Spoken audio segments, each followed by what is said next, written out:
everyone. Sorry about the delay. I had to reset my microphone. Unfortunately, my sound drivers failed or something. But we're here now, and I have a fantastic guest, one that I met earlier this week. We had a fantastic conversation, Arlette. And of course, we're accompanied by another special guest, JC. So, Arlette, hello and welcome, and thank you for joining us. Yeah, thank you for having me. I'm really excited about today. This is like my first live stream in 3 months, so I'm like very jittery and got like the first day of school like nervousness going on. I know that feeling sometimes before I stream when I'm got something very controversial to discuss or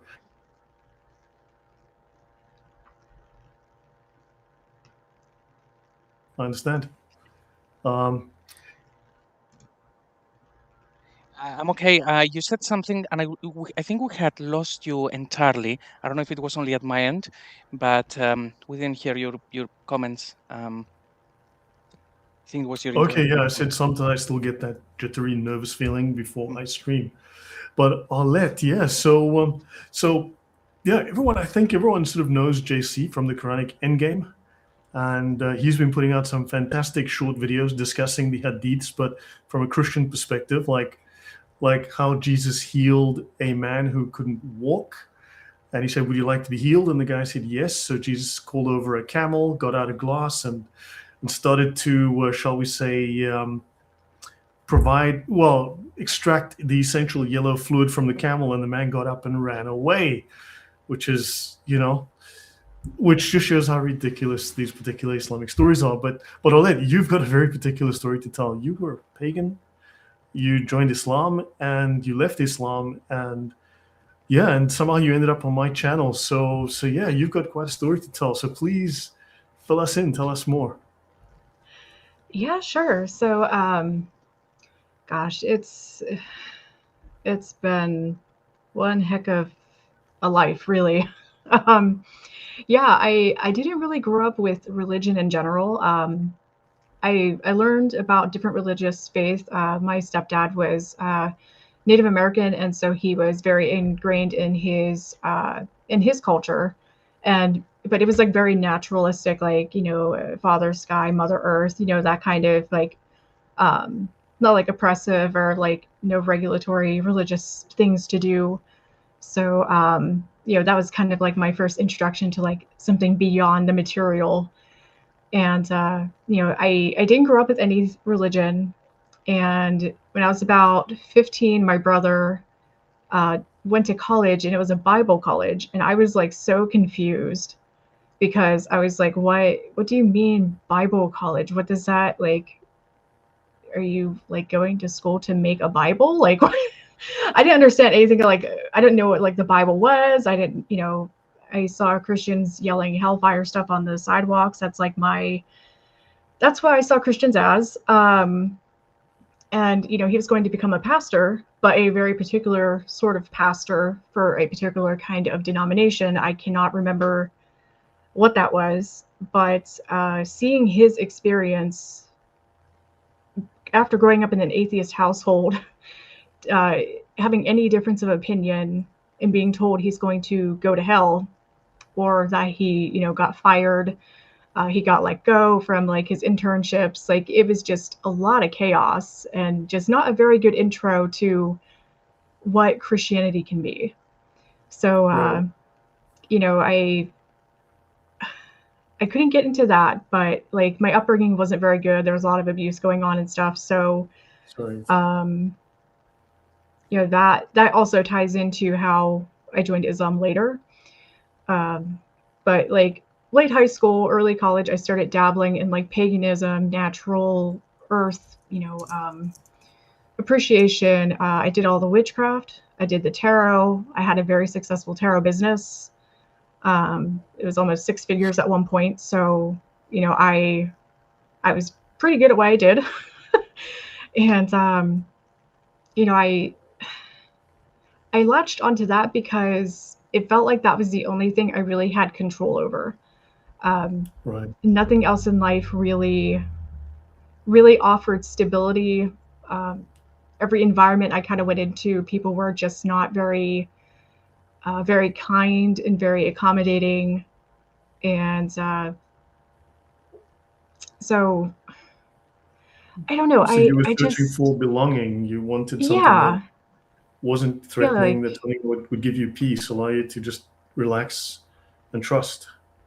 yeah, relax, trust, and be able to heal from what I went through instead of being judged for it. And if that's one thing I can actually hand the pagan community, at least partly, is they are full of outcasts. They are full of abused people that didn't get help, and they try to rally around each other to give each other a place to um, find support and explore alternative ideas that aren't abusive. But then you see the darker side of it. There are those corners there. Everything's dysregulated. Um, you know, and then they start to try to control how you do things. If you don't use tarot cards the right way, you're not a real tarot reader. If you don't, follow a certain deity a certain way, you're just hallucinating and imagining things, and it's not real. And so there's a lot of toxicity there too. Um, but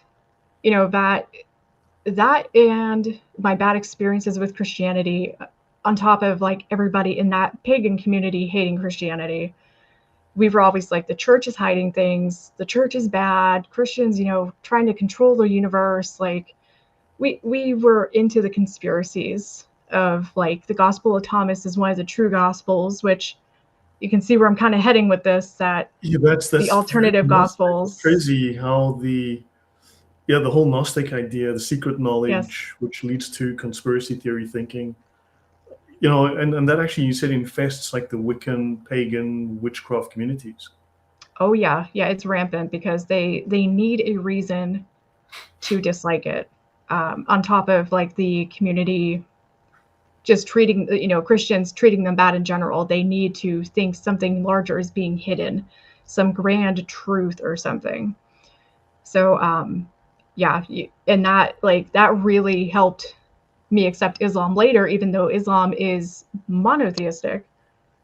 I was like, okay, well, maybe I'm wrong about the whole deity situation, and but I see all this other stuff that overlaps. Like it calls out Jews and Christians in the Quran, and I love that. Like that's one of the things that got me to pay attention. Okay. Question: would you say that from the community that you came from, that particular, shall we say, religious community, as it were, did they have, you said there was division because there was confusion over the deities, the practices, the tarot. So was attacking, let's say, Christianity a way to deflect energy away from looking at the flaws that were internally inconsistent within that group? Would there be an element of that? That's a good point. Now that I'm looking back at it, yeah, I think that's like the one thing we could rally around. And then anybody who was supportive of Christianity, or I guess Christianity, or anyone that was pagan that went to Christianity, we just ended up attacking that person and saying they were just brainwashed or coerced into it or abused into it. Like we said, nobody ever leaves paganism. So uh, No one I'm becomes the next Muslim. yeah, and I'm laughing because I keep thinking about like your streams and other streams I watch, and I'm just like, there is so much overlap here that I'm just like, I missed all of it for so many years. I missed all of it. Wow, you did say in one stream, which is the comment that I actually picked up because I didn't know who you were, and you made a comment saying, I left paganism, but you're showing me things in Islam that align and are just like the paganism that I left. The structure is the same. Yeah. And I was curious about that, so I looked you up and I discovered you had a channel. I watched your videos, and then I emailed you. So that was really an interesting point. I mean, you're the second person. I have a friend based in Germany. Oh, short story. My friend in Germany contacts me today.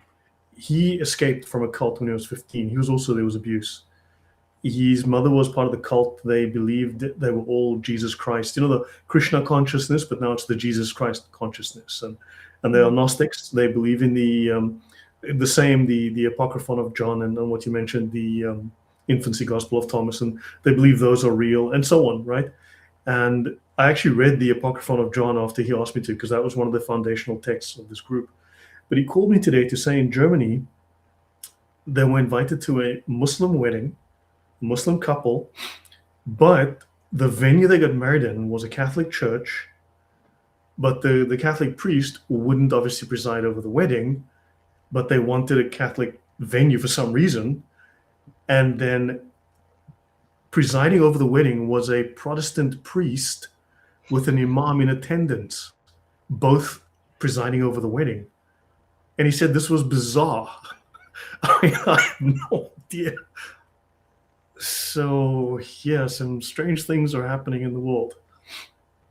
I think that's called a That- mixed wedding. Yeah, it's like the multi-faith friendly, I guess the coexist stickers come to mind. Yeah, it does. So yeah, I mean, I contacted you. I was really surprised, but my German friend, that story aside, says the same things. That because he escaped at 15 because he said it was crazy, and he ran away from home, and he basically took care of himself from the age of 15. And he says the same things that you say, which is really interesting. You know, different part of the world, different cult, but he says same story, same structure, same methods. Yeah, it's more controlling than they think. When you give people massive amounts of freedom, it's actually a hindrance for people. You start to get overwhelmed, and things start, getting very scary because there's so much information coming at you and so many experiences, and everything is encouraged. Like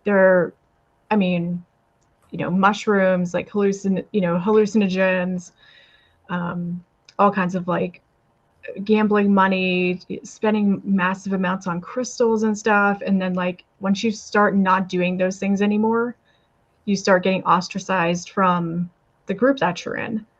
It's kind of like multi-level marketing, it's like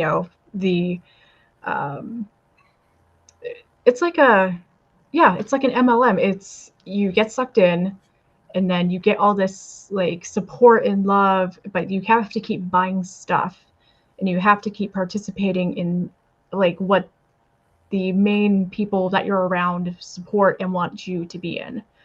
So it's a pretty controlling environment, even though it looks very freeing.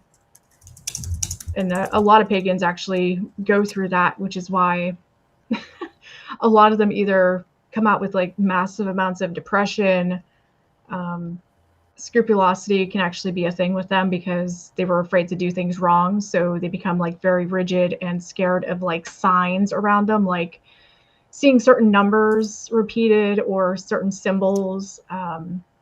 And I know other religious So groups very can kind of have that superstitious too. as well. So I'm sorry? so very superstitious as well then. Oh, yeah.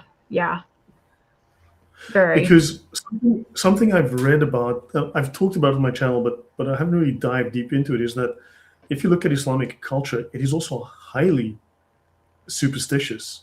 It is also deeply into magic, and you can go deeper and deeper down that rabbit hole. So is that similarity as well? Is in terms of Islam may be more developed, might be more camouflaged as a Abrahamic religion, but it seems to have all of these hallmarks of these pagan cults that you've just spoken of. Mm-hmm. Yeah, I mean, I know some Muslims use like the evil eye amulets, like to repel the evil eye, which is like just people looking at you with jealousy or malice or wishing they had what you had and you would lose it so they can get it, stuff like that. But a lot of, it's technically like frowned upon, but I mean, if you look at some of the Islamic practices, like when you do wudu and stuff, you have to do it in a very specific manner. And like you could lose control of your body overnight. So like Satan sleeps in your nose, or I mean, it's like all these, like there's jinn in the water drains or something. So you have to like be aware of like feeding them or so. I don't know. There was so much. Don't leave your prayer mat out or Satan will prey on it. Like it's very, very similar. Right. Just so, by the way, this is the Anglican priestess selling sex toys to support Planned Parenthood. This is the Anglican priest selling sex toys to fund Planned Parenthood, obviously for abortions.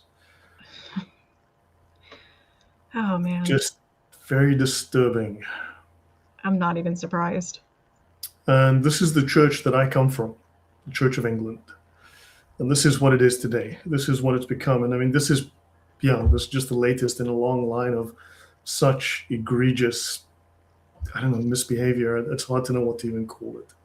Yeah. Yeah. So, it's crazy because in Islam, you've got to step into the bathroom with your left foot, step out with the right foot.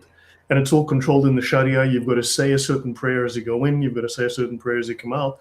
Satan lives in the toilet. The jinns live in the toilet bowl. It's Satan's favorite room in the house, but he also lives in your nose in places of filth.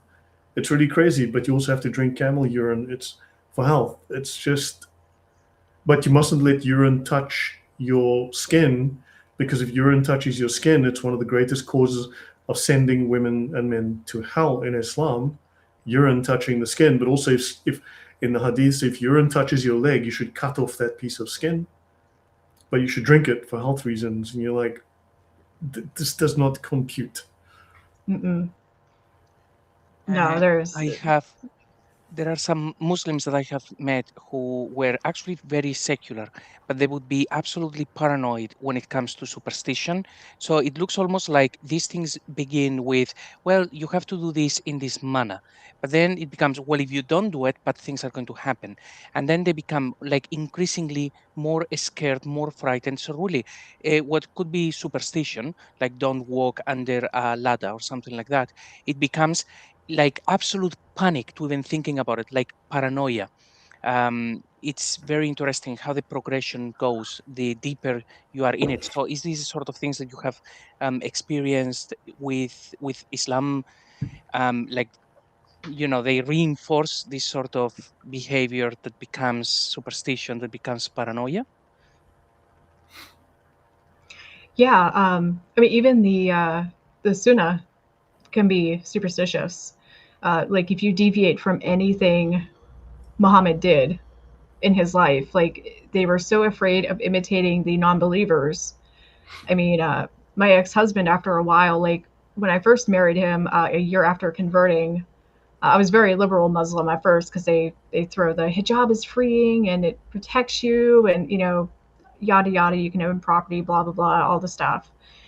And I'll tell you more about their Dawa in a little while, but he was not that strict at first, but then like if I wanted to cook pasta, because I like making homemade fresh noodles and homemade sauce, growing the tomatoes, all the I cooked so well for that man. But he was like, anything the prophet didn't eat, we will not serve that in this house. We will not look at it. We will not think about it. We will not taste it. It's the the unbelievers. It's imitating them. And I had been told culture can be accommodated if you just cut out the haram foods and stuff, right? Well, that wasn't the case. So I ended up having to eat and only cook stuff from his culture because he was born around Medina. So, I had to only cook what was permissible for that. And that. So this is not integration. This is basically forcing that culture Yes. into the space that he's living in now. He's just transplanting his culture, just bringing his norms with him, by no means looking to integrate. Right. Yeah. You're not supposed to integrate, really. That's a lie they tell you, is you can wear cultural clothing, you can eat the food, you can still have certain kinds of art and things like that. But I mean, for women especially, that's like really not the case. So, it completely erases other cultures. I mean, you can see that pretty much anywhere they went when they were colonizing in the Middle East. Like, I mean, Egypt had a beautiful, rich culture. Particularly, I believe they were mostly Christian for a certain amount of time. Yeah. Um, Now but it's you like know, 6% to 2% Christian. It's from like yeah, 90%. yeah, and they just erase everything, and it's like you have to dress like an Arab, you have to socialize like an Arab, you have to buy and sell things like an Arab, you have to eat like an Arab, you have to go to the bathroom like an Arab. I'm just like I'm not an Arab. Like clearly, I'm not an Arab. That was You can also part of identify as me. one now, you know. Well, In the modern yeah, day and age, you can identify as anything, you know. yeah.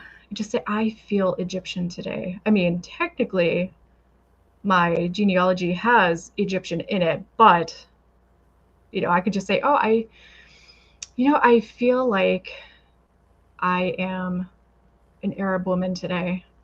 And I feel like I'm a man. I'm just gonna go wear a kufi and a thobe and act like an Arab man. Like, you know, do the liberal thing. Oh my, But he was don't simply even get being me strict. started. And ultimately, if you want to follow, if you want to imitate Muhammad as the perfect man, if you want to apply the Sharia correctly, Yeah, then ultimately this is what all Muslims will have to do. This is not optional. It's just that some are stricter than others. He is following azima, which is strictness according to the Sharia, and the yeah, other Muslims are following rukhsa, which is dispensation. But ultimately, once the world is governed under the Sharia, everyone, like under ISIS or in Afghanistan, has to follow those rules. yeah, yeah. There's Oh, there's not going to be cultural diversity, patterns on clothes, especially not for women. I mean, and you know, with the Sunnah and how strict they try to be, women have all these rules that, you know, a lot of stuff that Muhammad did, women can't do. So when you're saying you get extra blessings or something for following what Muhammad did, women don't get extra blessings for praying in the masjid or going to certain mosques. We get benefits for praying at home more than anything else. We can't do the perfume outside. We can't do the eyeliner. Muhammad loved those things. He did it all the time. He was always perfumed, always with the kohl, you know, on the eyes, wearing certain kinds of clothing. But women can't draw any attention to Great. themselves at all. Now we just got to figure out if he did lipstick and painted his nails.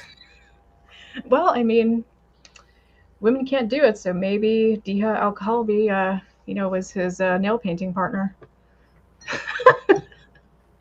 Wow. may Yeah. may I, if I can put it on as an example, did it feel sort of like before Islam they say, look, if you accept Islam, we're going to give you a one-way ticket to Dubai. It's going to be phenomenal. You have great apartment. It's rooted in traditions and it's modern and it's liberal and everything is going to be wonderful. And you say, yeah, I'll accept Islam. Then they put you on a plane. It flies. The door opens and you are not in Dubai. You are in the middle of the lands of the Taliban. Did it feel like a transition where they told you one thing pre-Islam, and then once you were in it, where was kind of like, haha, gotcha. No, that was just the advertisement. Yeah, yeah. That that's the hardest one for me to deal with because now I see all of the I see everything out in the open that's like right in front of people's faces. And I talked about that a few days ago when we were chatting. Is Yeah. everything's right out in front of your face, but it's so close you can't see all the harm it can do and all this stuff that isn't compatible with what they tell you when they try to convince you to become Muslim. I mean, I had gone through a really rough life. I was adopted into a family that was really not great. And, you know, in Islam, you can't be adopted. So, you know, they were like, hey, that wouldn't have happened to you. We can prevent those kinds of things from happening. Uh, I was around the DFW area and I lived around a lot of mosques for a while before even like going and exploring them. They had tons of like volunteering. They would free mix. They would talk to you. They would have you do stuff. So they would like integrate you slowly. They didn't need Dawa Okay. tables there. So, you know, they were just like showing us, yeah, Dallas Fort Worth. Sorry, I'm still like in the Texan mindset sometimes. I'm like, oh, everybody knows what I'm talking about. Uh, yeah, so they will slowly integrate you, be your friend, be super friendly, pretend they're super like woman loving, supporting of freedom. And then slowly but surely you start seeing everything else. Okay. Are there any, unless of course it's very private and it's not comfortable, but are there any examples that you can say, look, for example, they failed to say this and then that was what it was, or the opposite, they told me this and then it turned out not to be? Any examples like that? Yeah, actually, so I'll just go with a very simple one to start. So for women, you'll see a lot of hijabi women who wear the headscarves, who have makeup on, who have like heels and pants and just a cardigan over it, and they'll call that like hijab. Technically, that's not correct, but they say you can wear whatever you want as long as you're covered. But technically, once you really start getting into the system and learning what you should and shouldn't be doing, none of your figure can be showing. So if you're plus size, that's a problem. The only thing that'll cover you is a jilbab, which is it goes over your head and it shows your face. So it's kind of like a hijab. You can see the face, but it has armholes and arms. Yeah, that's perfect. And then it covers your whole body. So you can't see shoulder shape, rear end, chest. But like certain women, it doesn't matter what you do. You're going to see something like or it'll be so inconvenient to move around in that you're just going to be falling over yourself even during prayer and invalidating your prayer because you're falling over on your butt. So, that's like one example of something that actually really impacts your day-to-day life. And they don't tell you that certain groups see niqab as a mandatory thing. And even some women have to wear the one that covers most of their eyes too, because they have a very beautiful eye color. So they have to not cause fitna, not attract unwanted attention and all that by covering up more. Some women have nice voices, so you can't talk much in public. If you have nice hands, which I had to wear gloves and a niqab after a while, I could not speak to people after a while. Like it was just more and more stuff added on. But that's like a very easy example of just how they control your life. And men will be forced into like a thobe and stuff and wearing a long beard, even if it's bad for their skin. Like they don't care. It's assimilate, blend in, shut up, and do what we tell you. And that, they'll slowly knock down every single thing that you thought was a freedom that really isn't. Well, Okay, thank you so very it much for the happens. super chats. Just 1 second, please, JC. Thank you very much for the super chats. Art Butler and Varun9164 says, Arlette, yes, you are not an Arab. How dare you? I'm so It's offended. okay I'm to gonna be dye my white. hair purple. Really, on this channel, it's okay to be white. As I like to tell people. Sorry. Yeah, very, very politically incorrect around here. So, Right. So then you're saying that these things happen, say, gradually. So one step at a time. In the beginning, they don't tell you, well, in 2 years' time, this is what you're going to look like. They don't tell you that. They tell you one step at a time. What happens if you do any pushback and you say, no, hang on a minute, I didn't actually sign up for wearing gloves, so I'm not going to wear them. So is there any enforcement, or do you just kind of get gradually into it so you don't realize, so you stop offering or giving any resistance? It yeah, and did depends they on the tell you person. Islam is the most feminist religion? Yeah. Yeah, it says it protects women, that you can learn as much as you want. You can have all of your own money. You don't have to pay any bills.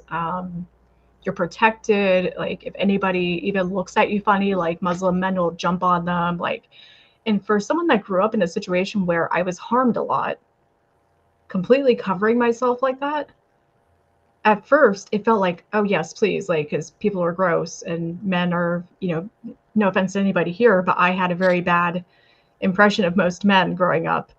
Um, I was just like, please cover me up. Yes, I want the niqab. I don't want them to see my face. I don't want them to hear me talk. I want my hands being hidden.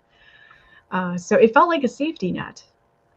Everything felt like a safety net until it got to the point where I was out of my original abusive situation so long that I started to unpack the harm it did. And I'm like, wait, something about this situation isn't quite right. Like, I am supposed to be this spiritually fulfilled woman. I'm supposed to be thriving like this. And yet I had like vitamin D deficiency. I had severe depression. I was isolated. I wasn't even allowed to talk to the imam at like my 5th year of marriage because it was a man. I couldn't even go outside. So it was like, it got to that point where I was isolated and I couldn't even, I couldn't work anymore. He didn't let me do much of anything. So it was like every freedom a woman has in Islam, like the property, the money, you can only work and go outside and stuff if your man that is the guardian of you, the husband, the father, whatever, gives you permission. In Iran, the Mutawa, that's the morality police, were literally beating, imprisoning, killing, and raping women for exposing their skin, for not covering their hair, or just exposing a little bit of their hair. Yeah. Because that wasn't modest enough, that was violating Islamic law. And yet in the West, women are claiming, Christians are going to make them dress and restrict their rights. Like in, what's that fictional story that they keep on talking about? There's some fictional story where The Handmaid's Tale, yeah. But this literally happens in Afghanistan, in Saudi Arabia, in plenty of countries, right, where women literally are entrapped like this. You'd think the feminists would actually stand up for this, but the I don't know, the hypocrisy, the blindness, it's just, to me, it's shocking. You don't see them fighting for the freedom of these Iranian women who have been murdered. You don't see the marches for the Iranian women that are being suppressed amongst women in plenty of countries. And yet, it's just, to me, it's shocking. I mean, your thoughts on that? I mean, you come out of that. I mean, what would you tell these women, these feminists? I would try to tell them what I experienced, but the problem is they would look at me and say I'm just being Islamophobic and racist, that I was just in a bad marriage and that's not true Islam. It was just culture, but you have to let them have their culture. Like, it's not right of you to not let them have their culture. Like, don't marry someone outside your culture if you don't want to like be integrated into it or something. Like, I've gotten that kind of pushback before. I was in it. I know all about it, but I used to be, the funny thing about all this is I used to be a very far left person when I was pagan.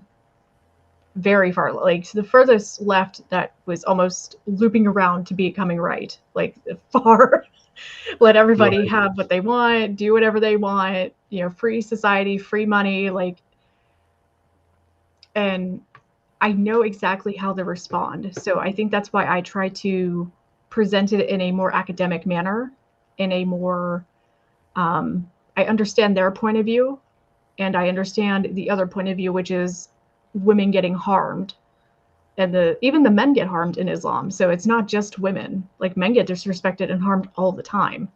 Like, it's very toxic for them too. Treats them like absolute animals. So it's like, I try to build that bridge and others, and I just get told like, well, men deserve that. They act like that, or like, let people have their culture. White people have no culture, so you don't know anything about culture. And I'm just like, what is all this nonsense? Like, y'all need to just open your eyes. How about you go live in Afghanistan for a little bit? Like, why don't I send you over there? Tell me how great it is to not be able to even have a freaking window now to look outside because somebody might see you. They can't talk to other women. They can't have windows. They can't go outside hardly at all. They can't get education. Tell me how great that is. And that's what Islam teaches. If men say no, if women need protected more, because the West is so evil, apparently, even though they come for us to us for all their resources, because they can't like produce stuff on their own without destroying each other. It's like, it's just a big ball of mess. And I just can't, like, it's so hard for me not to get mad at them for this. Wow. Yeah. No, just was it so they don't tell you the truth up front. They lead you in, and then slowly it encroaches. It starts to cut off your options. You start to Yeah. see it piece by piece. I mean, when did it get to the point that you thought, hold on, there's something wrong here? When did you get to that point? One of the first points was I was very into reading Hadith. I still really love studying Islam and analyzing it. And I was very much into Hadith and studying the Quran. And when I looked at some Hadith, they contradicted what my ex-husband was doing. And I tried to present them in a way just to be a loving, great partner, even though I wasn't happy. But I was like, hey, honey, like, look at this, like one of the ones was the Prophet Muhammad, didn't marry women from a certain group because they weren't used to polygamy, and that would have caused them distress. And I was like, hey, I was very distressed when I found out you had 3 other wives, He had a while 3 into other our marriage. wives. Yeah, and I didn't know for a long time. Wow. He accidentally revealed it when we were eating out at a restaurant one day. So I was like, that's very harmful for me. Like, I feel neglected. I feel like you don't care about me. I feel like I'm a collectible porcelain doll. Like, I thought Islam took care of women. I thought I was protected. I thought I was valued. And yet you hid this from me. And he was like, well, yeah, we don't have to tell you. We don't have to. They don't know about you either. They don't know about each other. And he married me. He married, he had 2 women back home. And then I forget where number 4 was. But they also had servants that they bought and sold. So I found out about that at the end of the marriage, the servants, and he could have access to them intimately as well, which is a very real legitimate thing. Oh my God. Yeah, I got a winner there. So he was going to take me over there because I started pushing back. He was going to take me back home. And the second major thing that happened was, funny enough, I don't know am I allowed to name drop other people or other channels? Yeah, go ahead. Let's go ahead. Yeah. Okay, yeah. So it's very ironic. David Wood, actually, an apostate prophet, they do their streams where they talk about Islam and things like that. And they dig up a lot of information. And they were talking about Aisha and how young she was when she got married to Muhammad. I did not know she was that young. So how could you not know? Because it seems to surprise a lot of Muslims as well, unless they're just lying about it. But it seems to surprise a lot of Muslims too. They call her a woman at 9. So they just don't tell you the age. And they show all this other alternative, like the modern Muslims that are westernized, you'll see they'll say, oh, she must have been 19 or 20 based on these other hadith. And so who the heck really knows? I mean, they both have points for and against each other for 9 or 19 or whatever. But, the Islamic countries go by 9 years old. So that's more consistent with real world experience. Right. But when I found out about that, I tried to talk to the imam. It was one of the times where I was completely alone, so I could actually go out and go do stuff. And I tried asking about it, and he was like, well, yeah, if you had a daughter, we would make her get married at 9. You have no say in this. And the problem for me was I could not see that not doing harm, because I won't go too far into it, but the age gap between Aisha and Muhammad, he was in his 50s when he married her. And when consummation happened. She was 9.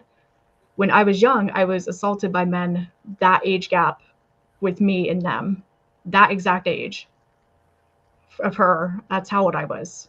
And I was like, that was so harmful. And I was like, how could this be a prophet from God when that did so much harm to me? And he was like, well, if it was a marriage contract, that would have been fine. And I was like, wait, what? It's like, but I wouldn't have been happy. I was really miserable as a kid. I was anxious. I was depressed. I was hurt, like physically hurt. And I was like, how can this be okay for her when no 9-year-old I knew could handle something like that? When she was pulled off a swing, I read in the Hadith, and just handed over to this guy. Oh, That, I'm sorry. that really hit I'm really me. sorry. Yeah, well, it's one of the things I tried to prevent. That's why I decided to finally get online, because I was like, I have to do something. I know other girls are getting this stuff happening to them, even in Christian communities. Some of them, they do stuff like this to 13, 14-year-olds. And I was like, I just have to push back. But finding out about that with David Wood and them, and then seeing David Wood, actually, he has antisocial personality disorder, so he can't feel emotions like we do. Like, he doesn't feel fear, he doesn't feel sadness. Like, he's like the Terminator, but he's on our side. Mm-hmm. But seeing him like start to exhibit things that looked like actual anger physically, and his expressions, how disgusted he could feel even without feeling, I knew there was something people wrong there. who have such disorders, even psychopaths, as he claims to be, typically as they get older, towards 50, they tend to mellow out. And 2, Yeah. he's got children, so he's got a Yeah. family, so he's got an investment, so that does tend to have apparently some kind of effect. Yeah. I just want to show something on stream. Let me just share a couple of things because these are things we'll discuss in a minute as well, at least as part of this discussion. You mentioned something about so in Islam, I'm just bringing this up. Here we go. In Islam, so this is from the Reliance of the Traveler, the world's most common and most popular Sharia law manual, right? And it speaks of rigorously authenticated. Sahih means rigorously authenticated. I just grabbed one of the first ones I could find. So if it's Sahih, it is rigorously authenticated. So when Muslims try to argue that Aisha was 18 or 19, they are not using Sahih hadiths. Now, the moment we use Sahih hadiths, they all become weak and da'if, right? They become fabricated or just unreliable. But of course, I would ask a Muslim, so please show me in the Quran the names of Muhammad's wives. Do you have any reason to doubt the names of his wives? No. So show me where they are in the Quran. And then suddenly they are perfectly happy to accept from the hadiths the names of Muhammad's wives, which do not appear in the Quran. But the moment you start talking about other things, it's like, show me that in the Quran. Okay, well, yeah, show me Muhammad's wives in the Quran and I'll take you seriously, right? And they'll reject things. But now, for instance, this is the Fath al-Bari. They are tafsirs of the Quran, and they are also tafsirs of the hadiths. Few people realize, and the Fath al-Bari is the tafsir of the Sahih of Bukhari. And Ibn Hajar al-Asqalani is the most famous scholar that wrote multiple volumes that interpret the hadiths of Bukhari. Now, this is a new translation of the Fath al-Bari, the victory of the creator, of Allah basically, which was done by the students of Medina University and Al-Azhar. These are the two most prestigious. Medina University is, of course, where it's the city of the Prophet, Medina, and Al-Azhar is the oldest, most prestigious university in Islam. And they state here, right, removing weak hadiths from works was not the example of the scholars, right? So Islamic scholars did not remove weak hadiths. Otherwise, Imam Ibn Hajar would not have included them in the Fath al-Bari as sources to take knowledge from. Now, these are the scholars from the two most prestigious Islamic universities in the world. Weak hadiths are used to support opinions because a weak hadith containing the words of the Prophet are preferred over pure opinion and personal ijtihad, or personal reasoning. This is the example set by all the scholars, including Imam Bukhari, who used them deliberately in his work Al-Adab al-Mufrad. Now, we know that Bukhari wrote the Sahih, but he also wrote other hadith collections which were not the Sahih. The Sahih Bukhari is only the collection of what is considered authentic or rigorously authenticated. The Sahih of Imam Bukhari is a collection of the Sahih hadith specifically, not a collection of the only hadiths that scholars use. And the scholars state a Sahih hadith has a 99 to 100% chance of being entirely accurate. Right? Now, of course, Muslims will lie, Muslims will misrepresent, Muslims are ignorant, etc. But they're saying here that what Sahih Bukhari says, that Aisha was 9 when Muhammad climbed on top of her, is 99 to 100% accurate. A Hassan hadith has an 85 to 99% chance of being accurate.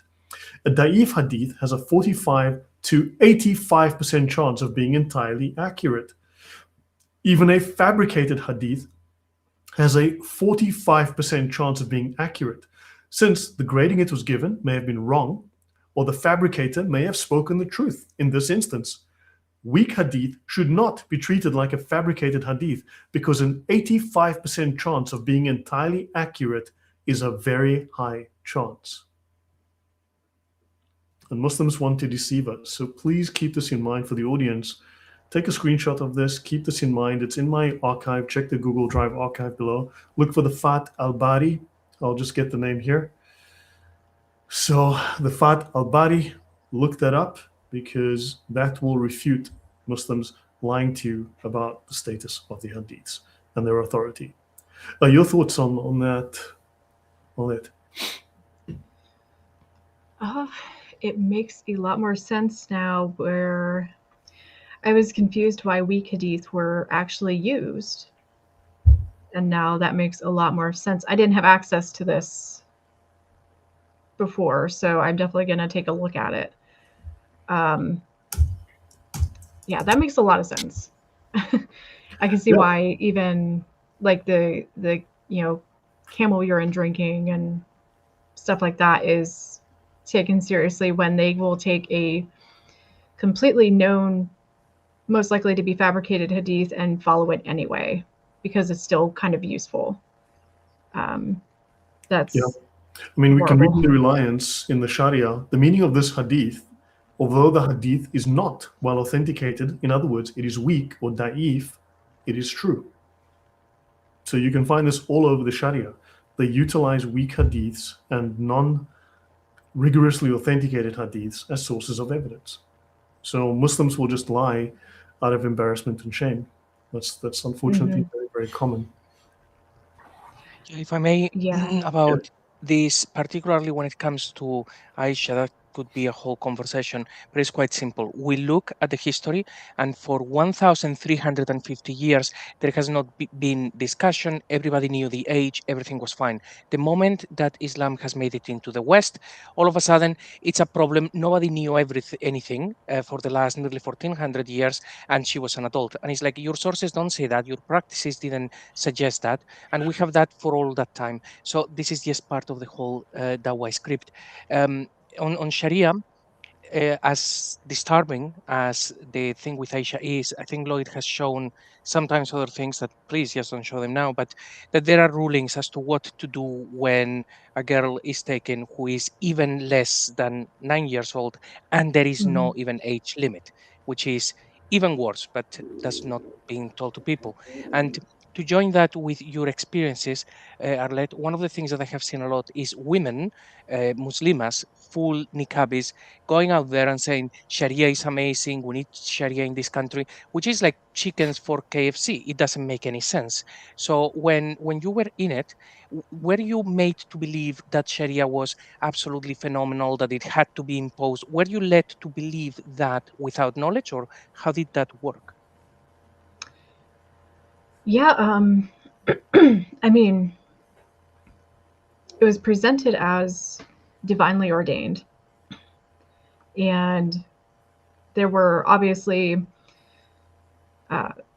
times where even the earlier followers of Islam weren't as strict with Sharia. They were like, oh, it's so applicable for any kind of situation, and we have all these, rulings, and the second caliph did these things during like times of poverty and war. Like he didn't cut people's, amputate hands for stealing if they were hungry or if they were super poor. They were like, yeah, look, we can be accommodating. We can, not do the full extent of the law because we have that freedom. So they said it in this way that was like super accommodating, but like very, very good for society and the best way to live possible. So it was like unquestionably the best thing. And keeping women hidden in that way was presented to me as protection. And I was told like women would eventually get their own women's only areas. We could go, go socialize, have a little, let us off our leash in a park for a little bit. But I thought that was like the best thing ever because I still had a very bad experience with most men in my life. So, I thought men were just inherently unable to control themselves, especially seeing that in Islam where they say a man sees an ankle and he's going to jump on you. A strand of hair, he's going to get turned on. He hears your voice being too soft and it's going to arouse him. Like it's, oh my God. Victim blaming. Yeah. Victim blaming and then treating men like they are like. Can't control themselves. Can't control themselves. They're only good for like sacrificing themselves for wars and getting more money and like reproduction and putting all this weight on them for like every sin your family does is on you. So you better like keep a firm hand. Like it's bad for everybody. It's bad for people mentally, physically. It destroys economies. Like with her, like you can't pass down businesses to your kids and stuff. Like certain kinds of commerce you can't do. Like destroys culture. It's it's like a little virus, a cancer virus, where it eats everything. It's dormant until it doesn't have to be anymore. Yeah, I mean it's Joshua Grace and Peace says, introduces us to carnal forces or motives, which is true. It makes you into a very base human being as opposed to an elevated human being. It sees you as just something that you can't control your sexual urges, and it's crazy. Yeah, and that's what the majority of it is based around, is controlling women and birth rates and stealing from others and then taking the women as concubines, and just like it's full of hatred. You have to hate everybody that's different than you. You're supposed to hide evil and sins that other people do, which never made sense to me. If you're supposed to hide everything, why are there punishments?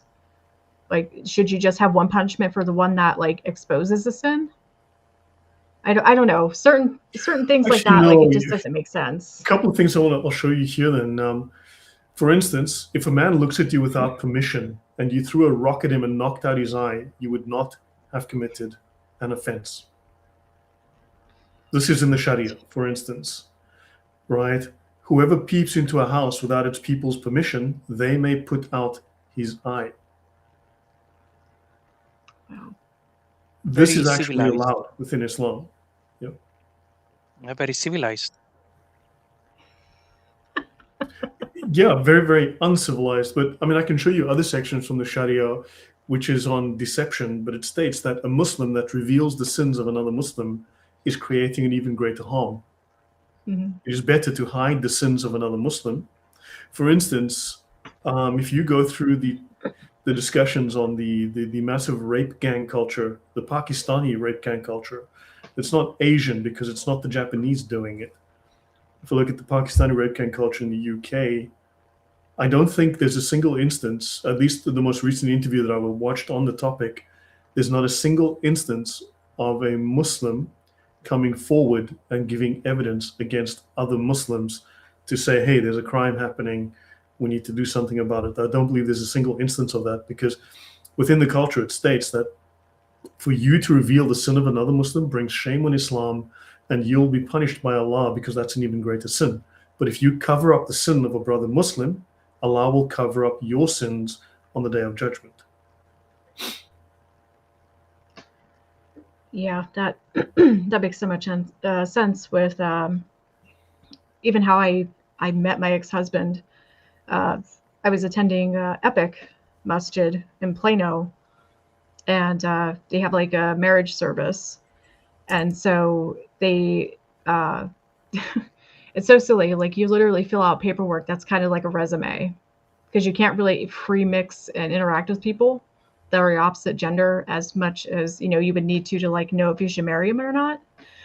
So you know, I was looking for someone that was like very respected in the community, knew Islam, like was very respectable, didn't like do things he shouldn't. And I got introduced to him through the imam, and they like converts a lot. They like white women a lot, white women converts. I don't know what their obsession is. It's weird, but they think you're easier to manipulate, I guess. And so... Actually, blondes were the most popular blondes, yes, women that they would enslave. Yeah. So yeah, back in the day, it was definitely blondes. yeah, which Yeah, is so yeah. yeah, all of his wrongdoings were hidden from me. Yeah. So Oh wow! I'll actually show you this. This is in the Ihya Ulum al-Din. Now it's supposed to be. It's written by a scholar called Abu Hamid al-Ghazali. He is effectively the most prolific of the Islamic authors, and he's called the Hujjat al-Islam. And even though he's not one of the original founders of the Sharia, the four imams who founded the schools, technically he is held above them in terms of his influence, right? And he wrote the Ihya Ulum al-Din, which is the revival of the religious sciences, right? And this is a commentary on the Quran, and this is held as a genuine understanding and proper expression of the morality of Islam and of the Quran. And he says there is no sin in the falsehood which benefits a Muslim or removes a harm from him. So there is no sin in the lie which benefits a Muslim or removes a harm from that Muslim. And to disclose an obscene act is also an obscene act. So every man should save his life, his property, and his honor by taking recourse to falsehood. And if harm is caused more than benefit in the case of speaking the truth, then you may avoid speaking the truth. So this is potentially the greatest scholar in Islam explaining how one lies as a Muslim. Yet no Muslim will ever accept that lying is allowed in Islam, because they have all of these categories. So lying is one little thing, but then lies of omission and reinterpretation and doing all of these things is like, well, I have to do it. Actually, Allah told me I have to do it, but it's not a lie. And it's like, it's just pure insanity. Yeah, I mean, you seem very affected by this. I mean, this must have been really painful, must have really had a deep impact on you. It must have cost you a lot to walk away from that.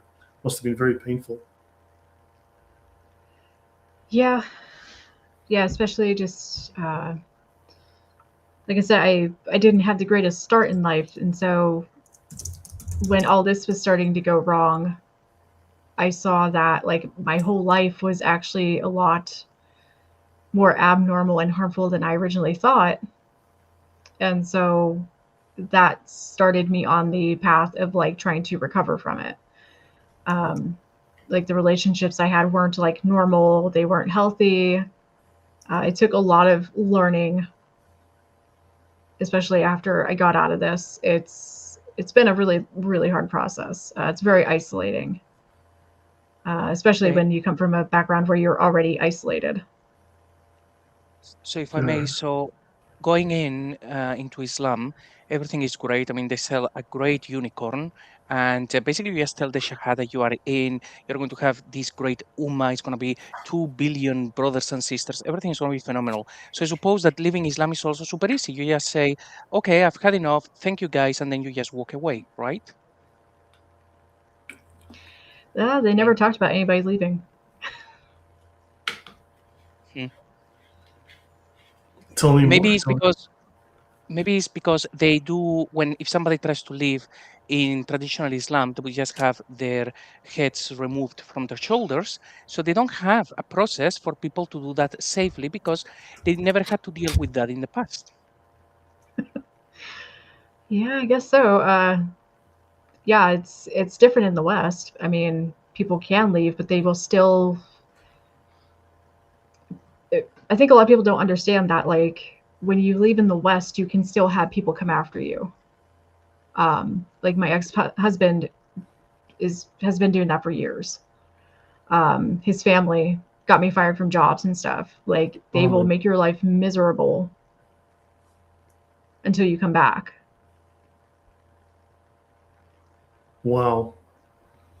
Yeah, apostasy is officially punished by death. It's called ridda, and whoever voluntarily leaves Islam is killed. And of course, if they can't carry that out, they will, well, accept whatever else they can. So they still, yeah, I take it you've moved away, right? You've moved elsewhere. Oh yeah. Get away from them. Yeah. I mean, Yeah, so these for a while people there, are it was moving- every few months I moved. Oh wow. Yeah, So he they, has a lot of money, so it's something where you just have to keep moving. I'm really sorry to hear that. That's a tough situation. I mean, terrible to be in. Yeah. Well, I do have like legal processes started. It took a while to find somebody that would actually go against that kind of person, because he could ruin the lawyer's life too. He could send people after their family. You know, the masjid and everything does not care. Like they will make anybody miserable that they feel like. It's kind of like Scientology in that way. They know they can't technically do what they want to like they can in the Middle East, you know, eliminate you that way. So they will eliminate other areas of your life so that you're homeless, broke, struggling, health failing. It's like a slow process rather than just a quick, immediate one. Horrific. You just mentioned the imam and the mosque don't care. It should be noted that when you leave Islam, you've committed a crime. It's treason. In fact, technically, you've signed a contract. You know, like you've signed a contract, but it falls under the category of a sale, a contract of sale. Now, within Western culture, when your soul is on the line and you sign a contract of sale, you're selling your soul to the devil. I mean, this is just the context in which we understand this. But in Islam, when you become a Muslim, effectively you fulfilled a business contract of sale, which for our culture, it's the equivalent of selling your soul to the devil, right? But of course, because you've now broken a financial contract or something like that, or a contract of sale, you can be punished, and the Muslims are then empowered as the regents of Allah to do so. But notice here, that which concerning the Prophet, that which comes concerning the Prophet and his companions of killing due to the likes of these reasons to be according to a perceived benefit in doing so. And this is called the political killing. It is for the Imam to give a discretionary punishment with killing in these matters. Now, this is a ruling, this is the rulings in terms of insulting Islam, insulting Muhammad. And leaving the family, of course, is an insult to Islam. It's an embarrassment to the family. It's an honor-based culture. But the Imam is empowered in Islam to basically order a hit, as it states right here. I mean, so this is now maybe some good news. I'll actually maybe throw something else out there. I want to show you this. I found this today on X, which is fantastic. This is Beau French, and he is Beau French is candidate for Texas Railroad Commissioner.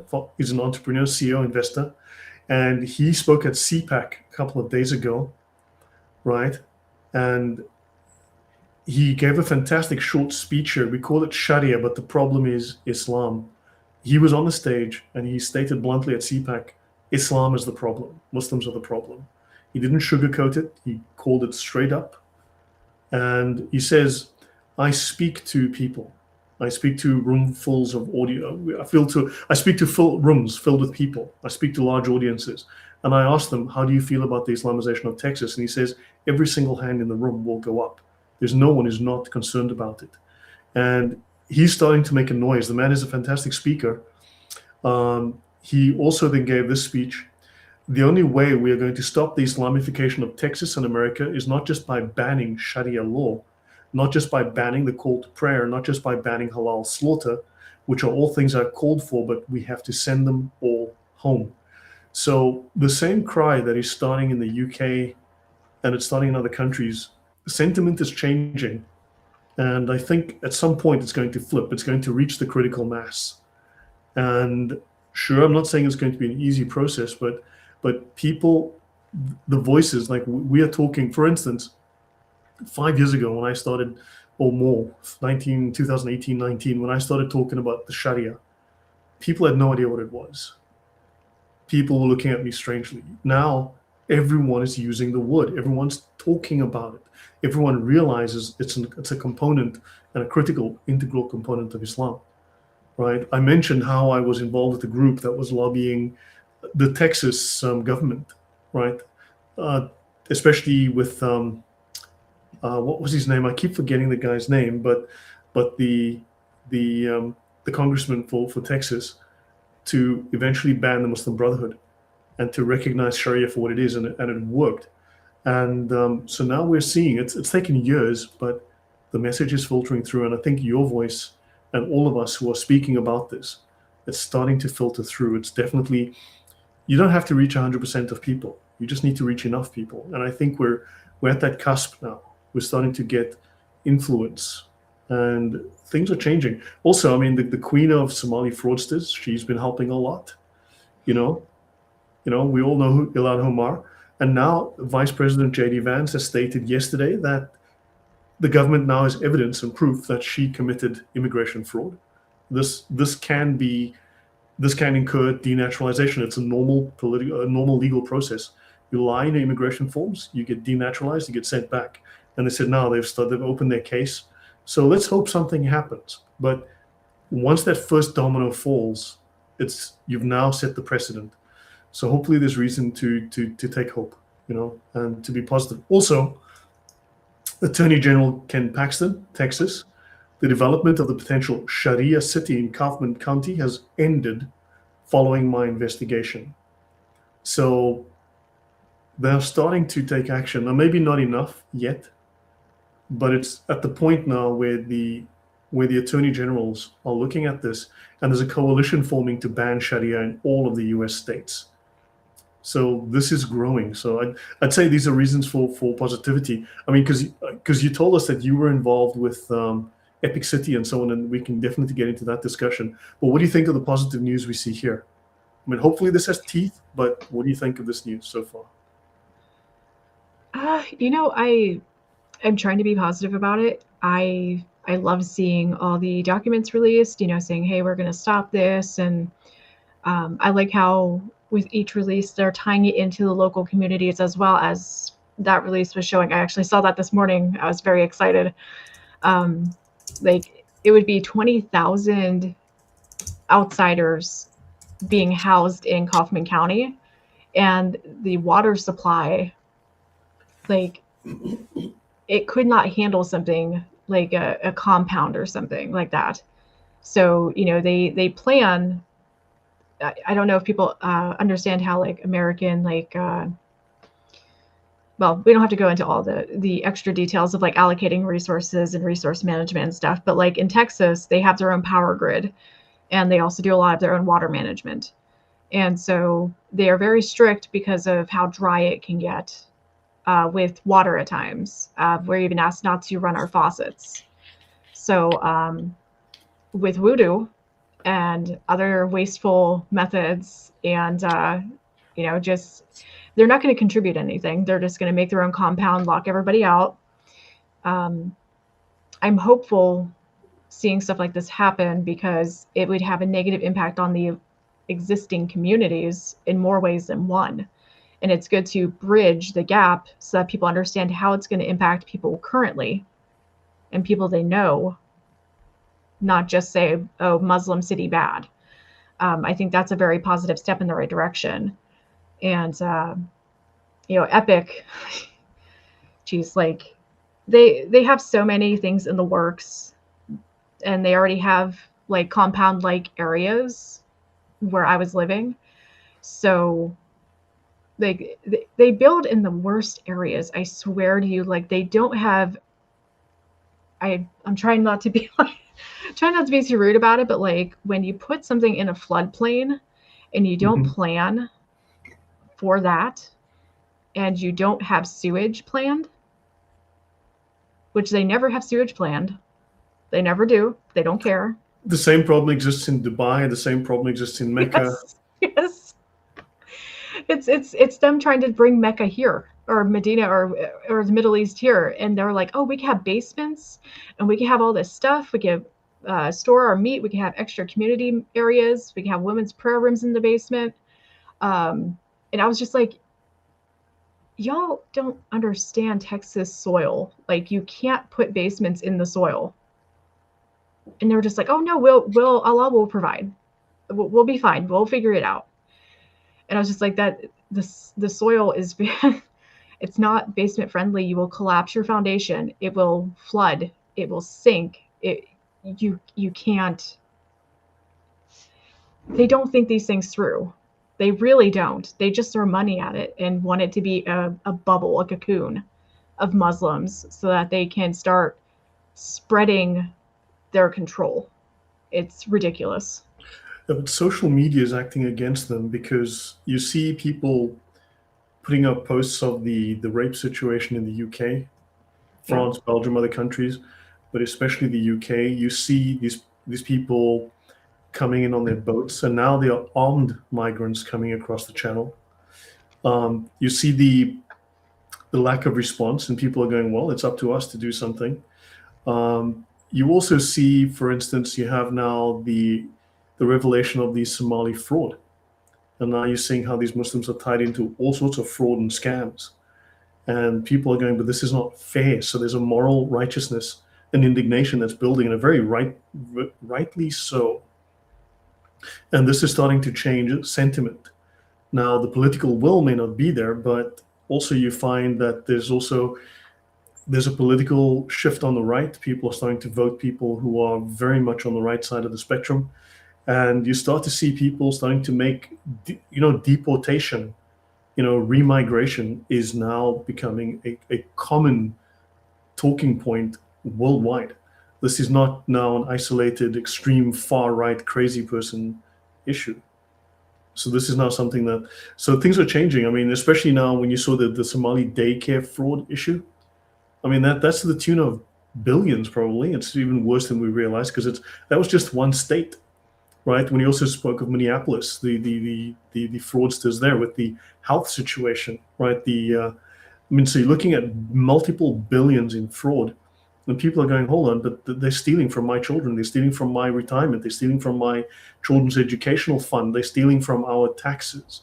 They're stealing from my neighborhood. My roads aren't getting done. The bridges aren't getting fixed. The electricity grid isn't being repaired because these people are stealing money and sending it to Al-Shabaab in Somalia, sending it to the Houthis in Yemen. Mm-hmm. This is a problem. So I think it's a trickle, but the trickle is, there's a point at which that little trickle turns into a flood very suddenly. I mean, those are my thoughts. Anything from you on that? I think you pretty much hit the nail on the head there. Everything they're doing, it's all piling up. And I think the left is still full. I have friends on the left, so I don't like saying this often, but they are useful idiots at the moment. And unfortunately, so was the right in America. They play both sides. Mhm. And George Bush was a religion of peace. Yeah. That was the worst thing that happened in the last 25 years. Islam's religion of Yeah. peace. George Bush. That was horrific. Yeah. And Texas in particular is a very good example of the manipulation process because Texas has its own power grid for a reason. They want to be able to be independent from the rest of the country. They want to have control over their own resources. They don't want to rely on anybody else. That comes at a cost. I was in the freeze that happened. The power grid for most of the state went out, and we were freezing. Lots of people died and everything. And but they will team up with Christian conservatives, especially, and be like, "Oh yeah, no." No story time with people dressed in drag. Let's now put rainbow flags in schools. Let's keep certain like ideas out of schools. If a group of Christians is creationist, they'll play on that. But now Christians are starting to see, wait a minute, if we keep partnering with you, you are just going to erase us. Like, you don't believe in the same Jesus. You believe in this fan fiction Jesus that's just a guy who did stuff and might come back later, even though they have no need for a Messiah in Islam, but that's a completely different topic. Like, they use all these deceptive like tactics to say we love Jesus, we think all religions should be able to coexist, we won't force anything on you, leaving out like abrogation and stuff. So it's like Christians are waking up and they're starting to see, wait, you don't believe in the same Jesus I do. You think my Bible's corrupted, even though we have manuscripts going back 2,000 plus years. To 300 BC, 250 Yeah. BC. Yeah, and they're like, and Muslims are like, no, that's corrupted, even though their opinions are different from classical scholars on this topic of preservation and stuff. So it's just interesting seeing the flip-flopping and the Christians catching on. I think it's going to take a massive problem for the other side of the aisle to actually want to stop this, because they think all cultures and religions are equal. Yes, retardation. I've seen that. I have a question. What is leading to these Christians starting to see differently, to question Islam and to see the problems? What is driving that change? And also, secondly, how is that impacting the Muslims? Because they must realize, they must see that there's a sea change coming. The tide is starting to turn and not in their favor. Well, one of the first things is Dearborn, Michigan, Plano, Texas, anywhere where there's a massive amount of Muslims, especially not from the West. They bring a lot of cultural baggage and religious baggage that completely destroys certain areas and makes it unsafe. They regulate everybody's behavior based on their beliefs. And like in Dearborn, for example, they can play the call to prayer at 5 a.m. and then all throughout the day. You cannot ring church bells in certain areas in Dearborn because that's not allowed in Islam. And then they say it breaks the noise ordinance or some, like, I don't know. It was something weird. One of my friends lives over there and she was like, yeah, we can't sing gospel outside. We can't do protests like with Christian crosses or anything like that. Certain stores have to sell halal. Different groups that can't eat halal are like targeted as like they're targeted really harshly in those areas. Mm-hmm. So it brings the quality of everything down. So that's like one of the first things I notice. And then Christians who are not just going with apologetics, but actually going with factual information and showing the world like the actual impacts of what's happening when that ideology one discusses Christianity and completely lies about it. And a lot of Christians don't have a good foundation in their faith, so that's causing problems with people like wanting to leave Christianity or, getting sucked into that like vortex of Islam, or becoming atheist or whatever else, and it's disrupting communities. They can lie. So, they can pretty much make up anything. And so Christians that are approaching this, just reading the sources that are translated and translating, like honestly translating them, not putting a Christian spin on it. Mm-hmm. That's helping people see the history of why things in the Middle East happened. And like, they're trying to bring that over here. It's not just Sharia is praying, smiling at people. I got fed that same crap too. Okay. I got fed smiling is sunnah. It's, you have to do it. It's good. It's like, you have to pray. You have to fast. You have to eat halal. They didn't tell me everything else that was going on there. And they're starting to see what Sharia actually is. And the fact that Islam is not a religion per se, it is a political cult wrapped in a unquestionable theology. It's tribal. It's Arab tribalism packaged as divinely ordained.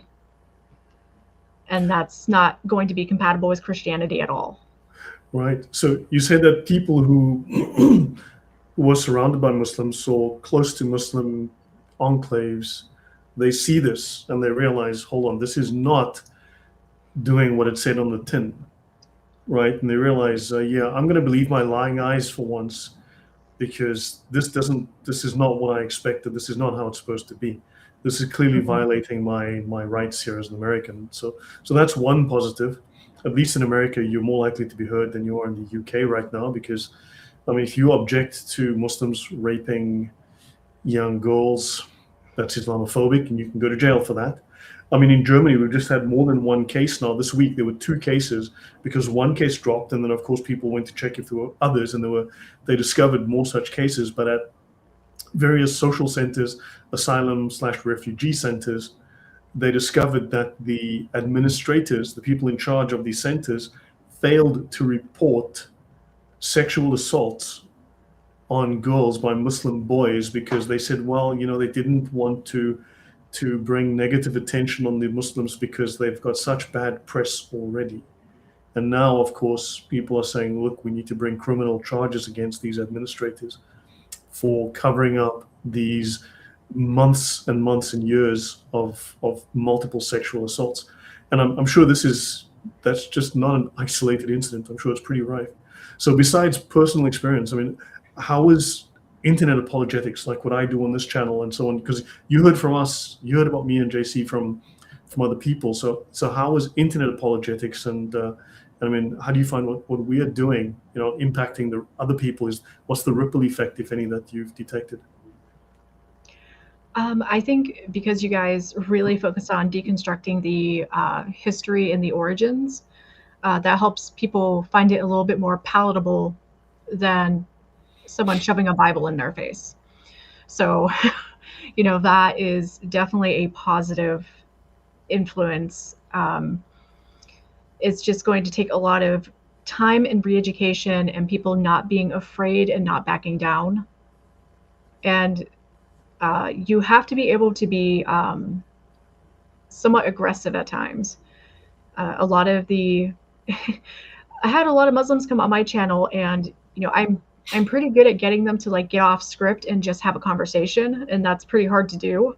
But it's because I will put my foot down at times. I'll be very accommodating and listen, and because I actually do want to hear what they say. Like, I'm not trying to listen to respond and shut them down.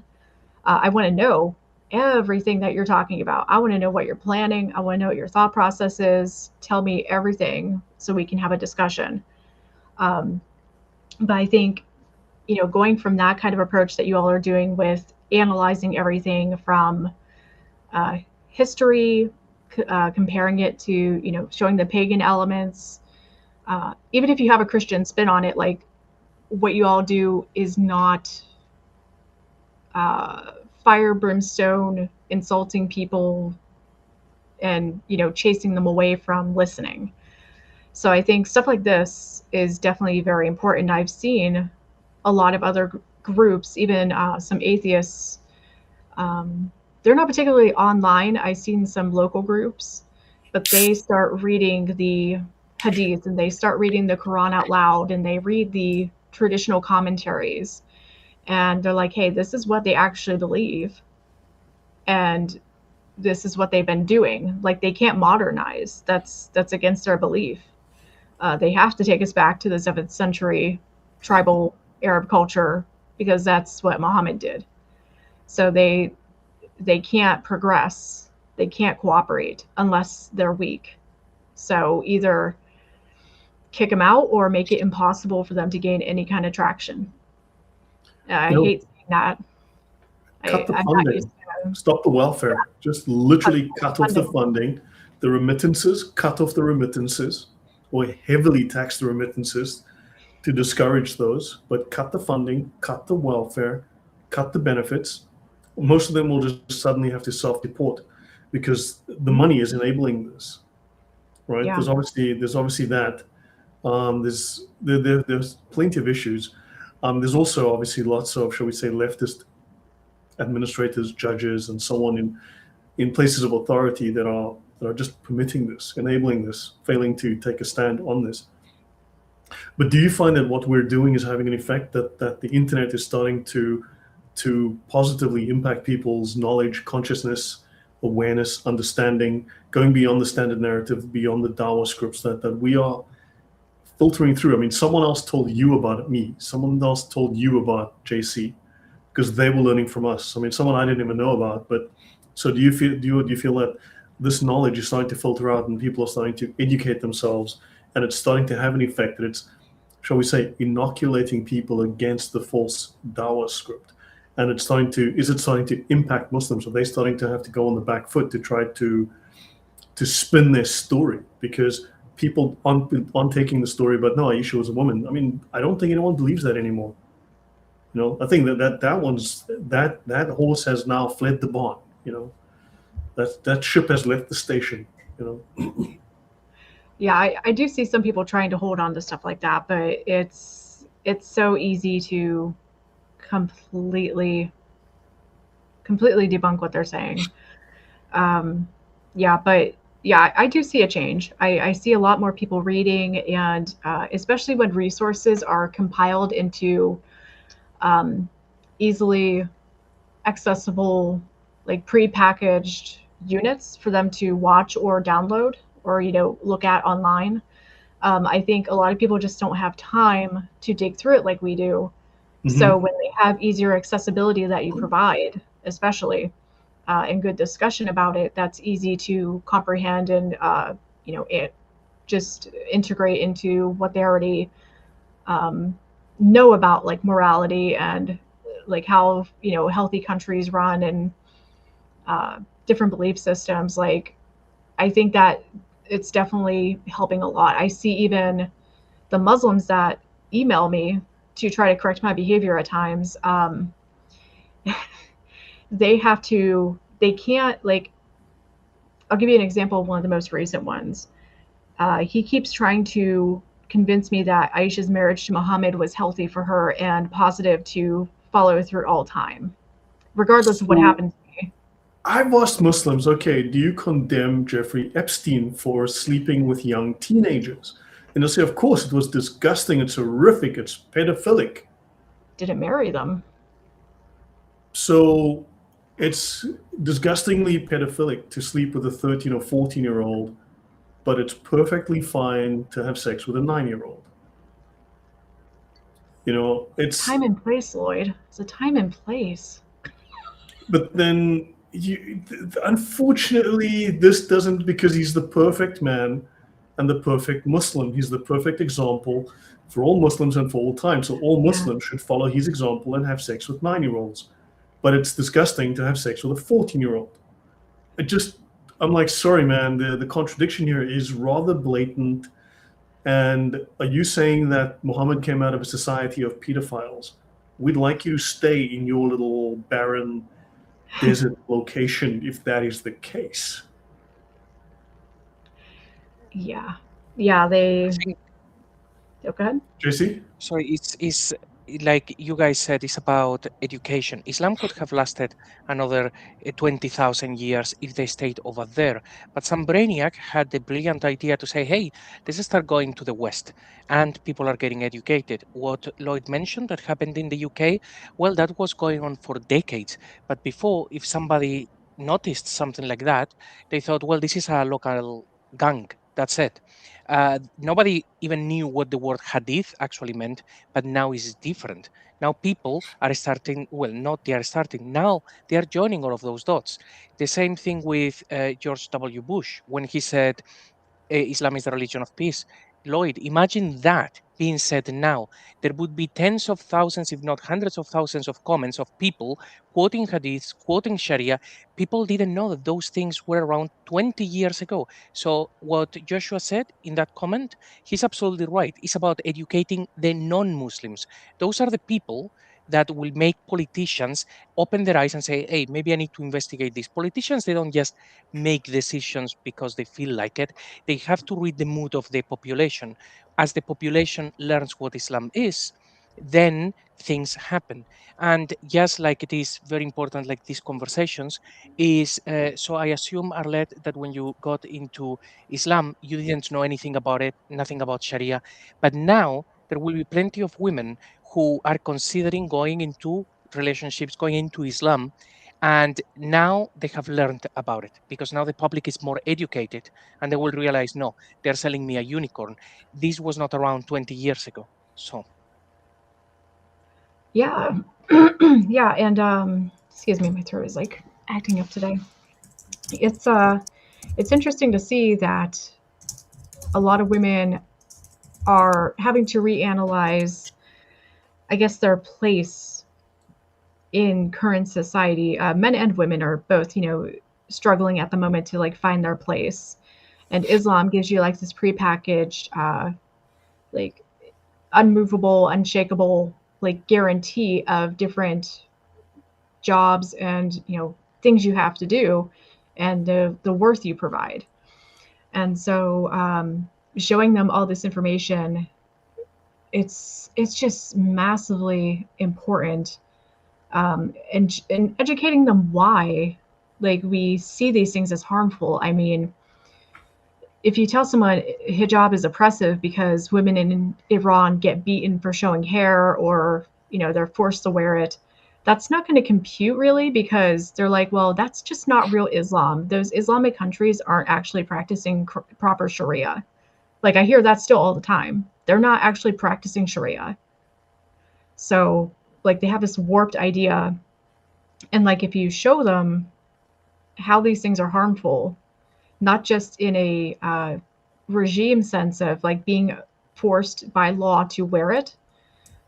You can show them like health issues that can come from covering too much all the time, like vitamin D issues, traction alopecia, which is like when you tighten your hair under a hijab constantly, you'll start having hair loss and like scalp damage. The niqab and everything, like that can cause harm to babies because they can't get enough nutrition from the sun. And Muslim women they're not really encouraged to socialize and to get out and exercise and do stuff like that. So they are very I'm sorry to say, but like they're not like the healthiest women to be having babies. And so all these things, like when you get personal and you show them how it could actually harm them in multiple ways, that starts to, I think, chip at it when you combine everything together, like put a little personal touch, put some science in there, put some culture in there, and then they'll get it like, oh, okay, so this actually probably isn't the healthiest thing to do to myself all the time, or this isn't a good way to live, or there's so much like lack of information out there with even just like socializing kids, like boys and girls interacting is healthy. Playing and being active in sports, girls, like Muslim girls, get taken out of all sports in most countries. They can't participate because either if they're in a girls' area, boys might peek in, so they'll cause fitna, and so you can't even let them have a space. Stay at home, cover the blinds, Yeah. can't go out and do stuff, can't go for walks, can't be productive, can't go learn. Like it's just so harmful. And that's like a series I wanted to make, is showing each of these different kinds of issues that come up all the time that I don't see a lot of people talking about. Yeah, if I can mention something, Quran OnlyFans says the Taliban banning women from working is so stupid. Not only is it wrong, but economically, you're just restricting your own workforce, your development, and your GDP. Now, that is a really smart statement. What I would love for you to do is go to South Africa and go and explain to the ANC how, if they just understood economics a little bit better, and they just understood social development just that fraction better, just by providing with the correct facts, which obviously they just don't know, but if you just give them the facts, they will change their minds, they will change their governance, they will suddenly develop the country into utopia. And I've also got a fairy tale about a unicorn you might just love, and you might want to go to the store and buy one too. So unfortunately, yeah, it doesn't work like that. It's not about just telling them the facts, because they have a completely different moral system. They have a completely different set of values. Your values are evil. Let me explain. You see, Westerners are evil. Americans are evil. Christians are evil. Jews are evil. They are correct. Your values must be destroyed. Your world must be destroyed. You are wrong by default, you see? So, for instance, the whole deception thing, this is not something that is new. Marx used it, and I would say that he borrowed plenty from Islam and from Gnosticism. They're all Gnostic. At the end of the day, these are all Gnostic cults in some shape, form, or other. People speak about Mandela as if he was a wonderful saint. Few people realize Mandela, after the blacks won the election, they were going around on stages singing, "We are going to kill the white man. We are going to kill the farmers. We are going to take their land. We are going to let the blood flow." Now, it's not pleasant for Westerners to think in these terms, but if someone had just gone to Mandela and said, "Hey, maybe you shouldn't be supporting calls for the murder of all the white people in South Africa and the farmers and the blood flowing so that the blacks can take back land that was never theirs, that they can never prove they actually ever owned, that they never worked on, never developed, and have no ownership or stake in," maybe someone should have just told him that. But you see, the facts, the history, they don't matter. It's not about that. At some point, you have to realize this is about a show of force. You're either going to put your foot down and you're either going to say, "This is the line, don't cross it." You said something earlier about being very aggressive with the Muslims. I'm from Africa. Now, I come from mixed family, so I've got family with blue eyes and blonde hair, okay? And I've got families that's darker than me, so that's just the way it is back home, right? So, unfortunately, with the third world mentality, it is rarely that you'll just get cooperation because they see weakness, they see gentleness as weakness. They see it as an opportunity you can take advantage of. So when I was working in the Middle East and even working in Africa, sometimes when you're working with a third world mind, you gain cooperation by threatening them, by being mean, by being harsh, by being aggressive, potentially violent, threatening violence. And then suddenly it's like, "Yes, sir, no, sir, 3 bags full, sir."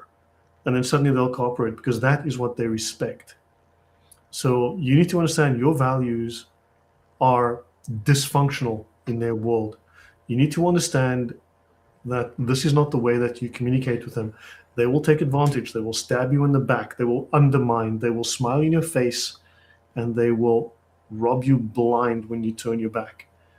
I've spoken about this before, and I'm not trying to destroy community cohesion here, but I'm really trying to be honest with you.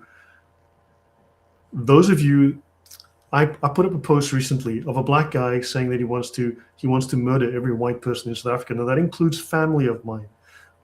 I would fight to defend my family. And if I had to choose between the life of my family and, let's say, this person coming to harm, if that's the choice that was forced upon me, then I am going to do a great deal of harm to the people on the other side of the fence who look like me, because I will stand up for my family. So, because that is the right thing to do, that is legal and that is moral. I think that is family. But white people need to understand that blacks, by and large, Now, of course, someone's going to say, but not all black people, not all Muslims. Well, you know what? Those peaceful Muslims, those peaceful blacks, they're freaking irrelevant, useless. Because I can assure you, when the blacks were burning down the houses in my neighborhood and gutted, threw a firebomb into my neighbor's house, and then a few nights later threw a firebomb into my other neighbor's house next to me, you know where the peaceful blacks were? Fucking nowhere to be seen. Absolutely nowhere. Did they stop the violent mob? No, they didn't. They were complaining about how, I'm not like that. Look at me. I walk on water. I'm not violent. That didn't stop the violence. It's just virtue signaling by saying, well, I'm good, but you know what? They'll benefit from the violence. They'll have the laws changed in their favor. They'll take your job. They'll get all those benefits that benefit them. And they'll go, but it wasn't me that did it. You see, it's simple. So look, please understand, there is a great deal of hatred, whether deserved or not, in not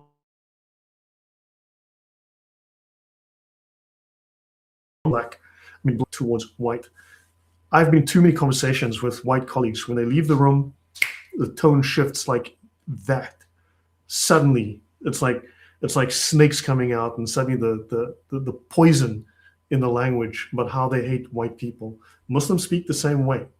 I've been in taxis where I get into a taxi and there's a non-white immigrant in that taxi, and you'd be shocked at the conversation. You would be shocked at the conversation because they see I'm a black guy, I'm from Africa, and you'd be shocked about the things they say about the people and the women in the country they're in. This is not an exception. It's just those. No, it's freaking everybody.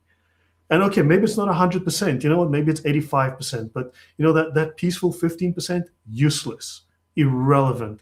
They're doing zero to stop it because they know that if they say anything, they'll get hurt.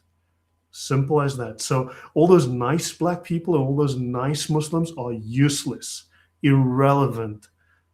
Those people that are willing to use the violence and those who are willing to use subversion, they're a threat. So please, I know I say what I say here is controversial. I say contentious things, but please understand it. I come from this culture. I know this culture. I made my choices. Okay, I got, shall I say, to some degree ostracized because I walked away from it. I got myself educated, and there's a punishment for that. But please understand, I have no harm. I wish no harm upon these people, but they are a threat. They are a severe threat. You have no idea how many times I've been with my wife in South Africa, and it is not pleasant. I was not a soldier. I've never been surrounded by groups of men with guns in those situations where I've got backup and helicopters on call.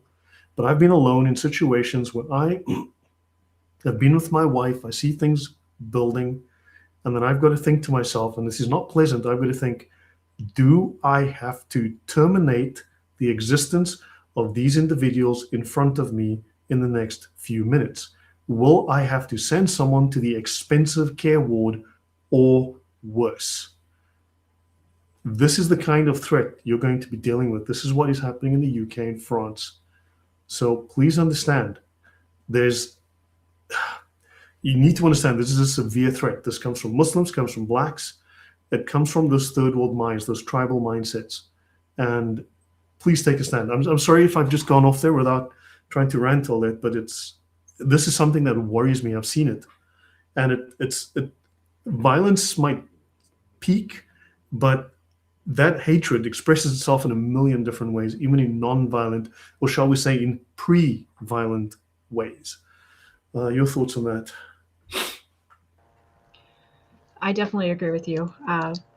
That's why I tried to vary my approach. I tried being super nice and Western, and if you're nice enough, then people will change. I had that attitude for a long time, and then it was a reality check that, like, if you don't put your foot down and identify what their values are, morality, that you can, I mean, maybe I can't do much of anything, but if you don't identify what they value and what they see as right, and you can't make a point based on that, you're not going to get anywhere with them. But unfortunately, like the majority of people in those countries, we probably can't, I don't want to say anything like definite, but like you can't change an entire country. You can't save every single person in the way you think they should be saved or changed or act, or it's just not going to happen. As hopeful as I used to be that everyone on the planet could get along and just be respectful and thrive and just want prosperity and happiness and joy and resources and blah, blah, blah, all that good stuff. It's not reality. And reality is, we can get some of them to see things differently, but we are going to have to defend ourselves. Like that's just a guarantee. We have to defend ourselves. You have to impose your values. You have to enforce Yeah. them. Unfortunately, yeah, you can't be nice. If you move to Dubai, I lived in Dubai for 11 years of my life, right? There are mosques everywhere. Of course, it's a Middle Eastern Islamic country. There are churches in Dubai. Certainly, Muslims go, but this church, yeah, sure, with high walls around them. Every now and again, you'll find the police officer will be stationed to check who comes in to those churches. They want to check your ID to make sure no Muslims go in, right? Because you'll be arrested if that is the case, because it's illegal. And of course, you can't sing very loudly. There's no church bells because they're not allowed. You can't sing very loudly. You can't have loudspeakers outside because, yeah, sure, they allow Christians as long as they keep their mouths shut. There's no external processions. There's nothing that you can't mark it as a church. You can't put any crosses outside. Yeah, so even the UAE is very tolerant, but understand they enforce their culture harshly, severely. And unless you do the same, these people are just going to take advantage. They're going to run rampant. Yeah, and that's happening in like Dearborn, like I was mentioning earlier. That's the same thing. It's starting very slow, but you have hateful preachers in those mosques talking about overthrowing the government and like buying churches and making things so uncomfortable for Christians in the area that they have to leave. So I actually had to change my mind on this. Like 5 or so months ago, I think it was like the mayor was, there was a Christian in the, it was like a public meeting for the mayor and, like a town hall. That's what it's called, town hall. And the Christian was saying, like, I don't want a street named after someone that supports Hamas or something. And the mayor was like completely insulting this guy. And he's like, the day you move out is the day I'm going to throw a parade because you are not welcome here. The Christian was not welcome there because he didn't want like all this Islam everywhere. And, he would preach outside the mosque. And it was funny because I at that point had a revert moment of you shouldn't be harassing Muslims. And I kind of like defended him a little bit. And then I caught myself. I was like, wait a minute, wait. The Muslim would completely erase this guy if they had complete control. Mm-hmm. He has a right to be outside the mosque saying these things. But he's not like going and hurting people. He's not going in harassing people. But they feel harassed. And they have to say, you can't even go on our sidewalk. Because they have to like keep pushing you further away until you have no ground left. And you have no resources and you have no people, and they will completely take over. And you can see that clearly in Dearborn. That most places don't even fly American flags there. You won't see American flags. You won't see non-Arabic like script on certain kinds of markets and stuff. Like it has to be halal. It has to be Middle Eastern to be acceptable. Like it's all being erased. It's cultural replacement. Do you know that genocide is actually not the killing of people? Genocide is also defined as the termination of a culture, the erasure of a culture, of language, of traditions, of just the people's lifestyle. That's also genocide. That's ethnic cleansing. And this is what they do. This is what they are doing on a small scale. So actually the termination of people's existence is known as democide. That would be the more correct term. So this is actually cultural erasure. This is ethnic cleansing. They're pushing people out of those neighborhoods, and they're guilty of this. And we're just seeing it on a small scale, and it needs to be acknowledged. And one way is to use the law against them. They're using the law against you right now. JC, any thoughts from your end? You've been very quiet. Yeah, I was trying to actually find a video. I have failed epically from a little while ago where Hatun Tash and Adam Seeker are actually speaking, and then this Muslim actually went there. Actually, Hatun Tash put him on for a bit, showing a gun and, basically being very clear as to what he wanted to do to Hatun. And he's like, well, it's the religion of peace, but somebody did not tell this guy. So, but with these things happening around the world, I read recently the memorandum that was declassified or found during the Holy Land trials, Holy Land Foundation trials. So I read it fully, and that plan was perfect for actually getting rid of the West. It was 100% perfect. If you actually read it, the plan was, really, really detailed. The one thing that they didn't account for was what nobody accounted for. That was the internet. If we didn't have the internet, everything that is happening now, anything to do with Islam, there would not be any pushback because people wouldn't know. Everything would be excused as, well, some people are doing bad things there. Well, that's just a gang. No, well, those are just some guys. But we wouldn't be able to see the bigger picture. Now we have the internet. We look at those things, we see what's happening in the ground, and we join the dots. It's like, yeah, they're doing exactly what they said they were going to do. And guess what? It ain't happening. So all of this could have stayed for thousands of years, but now they're in the West. The levels of apostasy in Islamic communities is ridiculous. And we know why. Look at these channels. Wherever we look at, we see tons of problems with the Quran, the preservation, the Hadiths, the Sharia, the Sira. Wherever we look, there are problems. The people are becoming really educated so they can actually push back. In the past, we didn't know. So now it's just a matter of time, and there is this almost race. On the one hand, you have Islam trying to gain as much power and control wherever they can because Islam is collapsing. This generation is the last generation of Islam. On the other hand, people like us trying to speed it up as much as possible because lives are at stake. So easy as that. But Muslims, they already know, as in imams and stuff, they know that it has collapsed. And that's what they talk about when they are having private conversations. When they speak to the community, they will keep saying, fastest growing community, fastest growing religion, we're going to take over, we're going to impose Sharia. It's not happening. They know that they are on their last legs.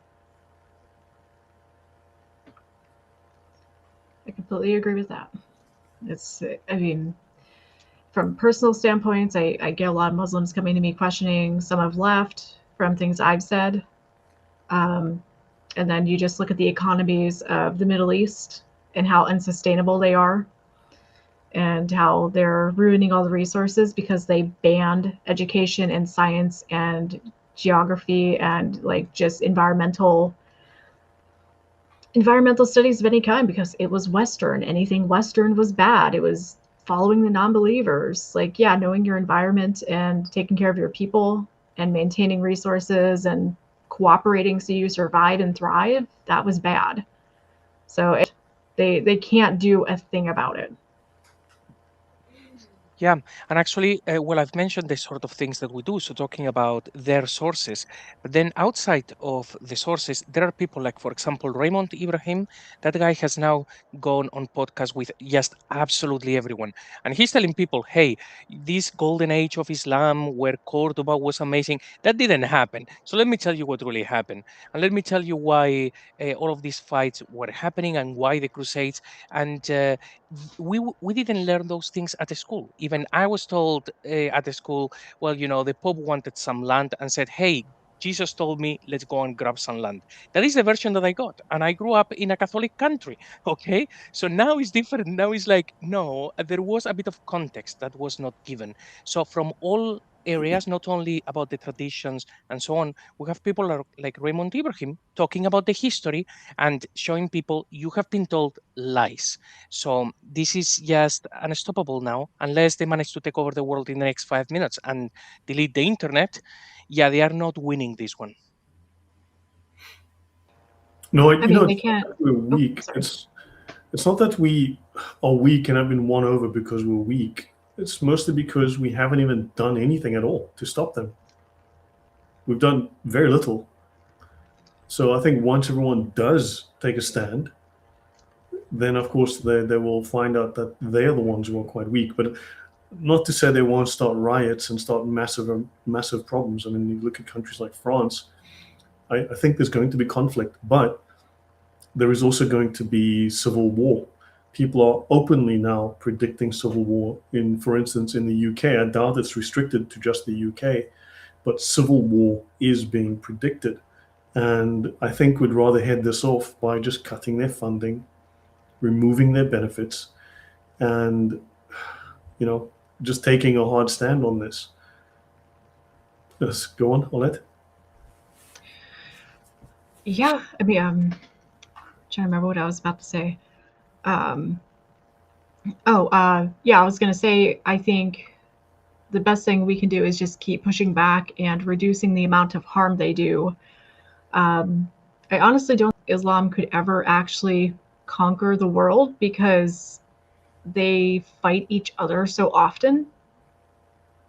So it's like they call each other non-believers even for how they pray differently with hand placements or arm, how they wash, which sunnah they follow. Like they all argue and they all fight all the freaking time. They can't agree with each other. So I think harm reduction is a good focus, and just trying to preserve a way of life that isn't a complete freaking disaster like that is. I think I just don't think it can completely ever take over. I just want as much harm reduction as humanly possible. That's what I'm trying to make my goal, and that's why I don't really limit who I talk to or who I discuss things with, because if I can just plant a seed in there or understand them better, that'll help me in other areas. So I just use all as a tool for harm reduction. So that's just where I stand on it. Do you think we're being effective? Do you think that podcasts and shows like ours are actually having an effect? And do you see in the Muslim community that they're starting to have to deal with this, that they're starting to deal with the assault from all sides? And I say that metaphorically, but the fact that the people now know better. Yeah, I mean, I still watch the Dawa channels and the discussion panels and all that. Like, I still have access to all those things. Especially if I throw a niqab on, they can't really tell. So, it's interesting to see them backpedaling and trying to explain away the differences in the Qurans, trying to explain the Hadith and the preservation, and just try to rescue the authenticity, even though it's not a actual science. But it's that's a whole other thing I could rant about for 5 hours. But yeah, everything's gonna fall apart. They can't even agree with one another. They're infighting. They're doxing each other. Like the Dawa guys are doxing each other. They're exposing sins everywhere. They're fighting. They blacklist every Christian apologist in debates now. Like, they won't talk to certain people if they know you're educated. Yep. They are just freaking out. And some of the more known ones have emailed me, and they tried to threaten me because I was reading Hadith and I was reading the Quran in different translations and comparing them. That's all I did. And they were like, we are going to take you out. I hope your husband finds you. Because technically I'm still married in Islam, because they would not divorce me. So they were like, we hope we can deliver you to him or take you for ourselves or eliminate you. Like, you better stop. That and is they are insane. just backpedaling. That is insanity. Yeah. I mean, this is a gang. This operates like a mafia.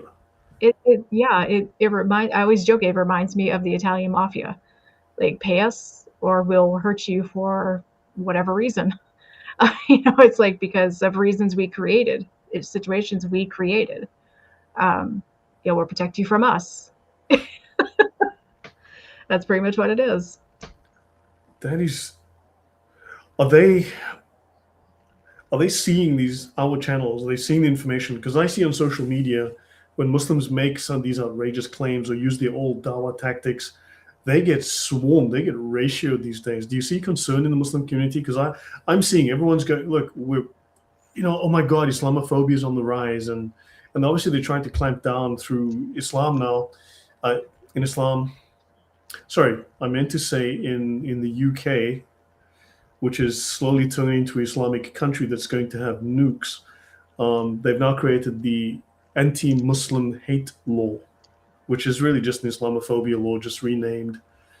But they're concerned. I mean, they're trying to clamp down, but I think public sentiment is going to, they can't jail everybody. No, they can't. That's what I always say. Once people start realizing that, and that they could take control back, it's a game over for the people that are having whoever in their pockets paying them to do this or threatening them to do this, or because that's what I think it is. I think it's someone in their pockets. It's someone in their blackmail. I think, honestly, I'm pretty sure I gotta be a little careful with what I say about the UK. I don't know if I'll get anybody in trouble here, but I think their leader is a Muslim. Like, their royalty is a Muslim leading everything. Oh, the Prince Charles. Yeah, I think Yeah. lots of I've seen the respect for the royals in the UK is at an all-time low. People are seeing them as useless. Yeah, he's not defending anybody or anything. And even the Vatican, that's again another topic I could go into for hours. I'm so disappointed with them saying it's the same God. Christians and Muslims worship the same God. They're just misunderstanding things. We need to accommodate them. We need prayer rooms in our Vatican. And I'm like, do you understand? You try to pray the way you pray in a mosque or in any area.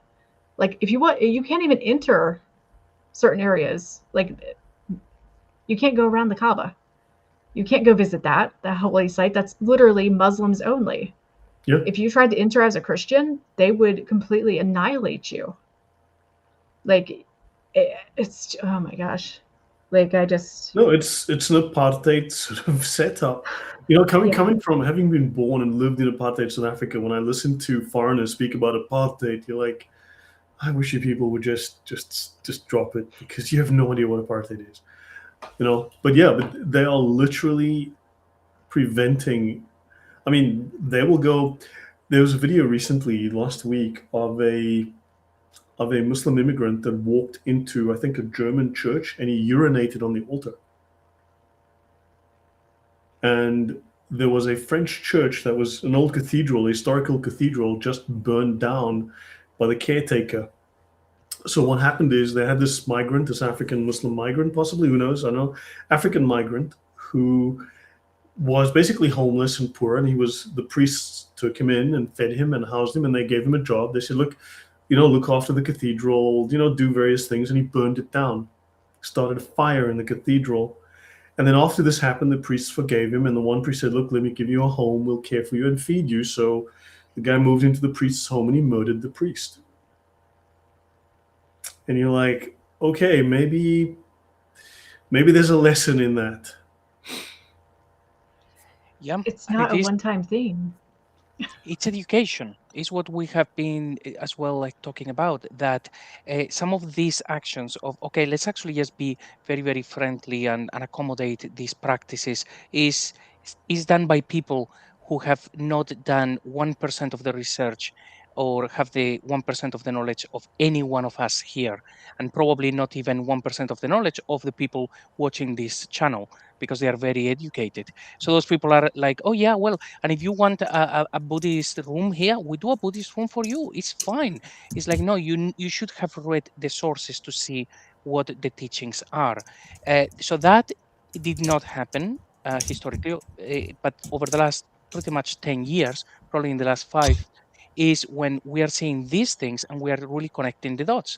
Before they were saying every time that a Muslim would do something like this, it's like, oh, well, he was troubled. And now, but what a coincidence that what he has done is in the sources. He's acting how a Muslim is supposed to, and so on. So I think as we educate more people, these things will snowball. I think we have already reached the snowball point. So like we said, like Joshua said earlier, you just need to educate 350 million Americans. So make sure that people watching, you share this, send this to 350 million Americans, and this ends next week. Is that simple? I wish it was that simple. Mm-hmm. It's Yeah. numbers. I mean, we just need to keep talking about this. We need to keep having these discussions. Rather this than Europe burns. Because what's happening in Europe what happens in the Middle East is now happening in Europe. History is repeating itself. And it's going to happen in the US if this doesn't stop. And rather we discuss this and people take steps early, even if we are a little bit late, but better than us having what happened in the Lebanon. Because that was the only Christian country in the Middle East. It was set up as a safe haven for all the Christians in the Middle East who were persecuted and pushed out. They ended up in the Lebanon, and of course they gave the Palestinians a home, and it turned into a typical Palestinian, dump. Let's put it politely. So, Lebanon is the example. Okay, so Bernard Whipple, you are discussing something totally off topic. That conversation stops here and now. This is your only warning. I did text you about that. It stops. Okay, it's irrelevant to our discussion. So that discussion stops here and now. So Arlette, what is it that you discuss on your channel? What are the topics that you cover? What are the videos that you think have been of most relevance to you? What are the issues? Because we've been going a couple of hours, we can wind down slowly, but what are the things that you discuss, and what are the things you want people to pay attention to? Yeah, so honestly, I'm kind of recalibrating like the direction I'm taking the channel now that I'm back. I was in the hospital for a while, so I couldn't like do anything, and I took everything down just so I wouldn't like get targeted for anything I said and not be able to like defend myself or anything. So most of my stuff is I try to have live discussions with people, answer questions about leaving Islam, tell them about like why I'm Christian now, and kind of help like the ex-Muslims. There's a lot of like animosity in the ex-Muslim community between different kinds of ex-Muslims, like the atheist versus Christian especially. And so I'm trying to like calm that down and be a place where Muslims and everybody can come talk about different topics and just listen. I don't allow people to talk over each other or disrespect each other as much as I can, because I need us to hear each other. We need to know what's going on with one another. And people open up, and we learn so many. The emails I've gotten just of some like hardcore Salafi Muslims, I start like emailing back and forth.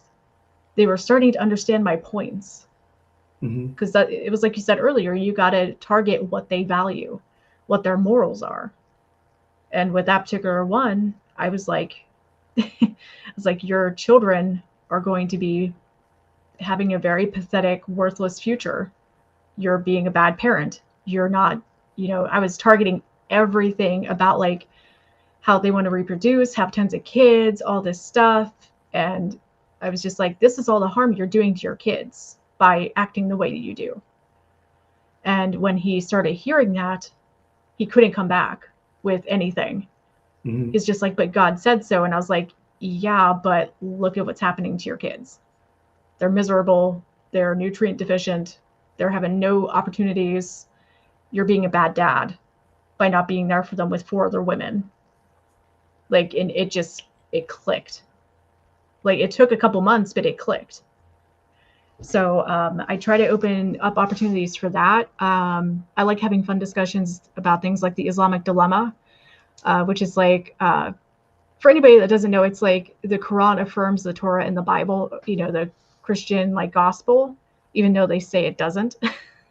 It's basically the Quran is like the protector of that previous information and trying to get everybody back on track. So basically, either way, Islam kind of disproves itself by the Quran alone, because it can't be true if it's getting all this information, like different stories of the Bible, facts about Jesus and the Trinity, the Christian beliefs, incorrect.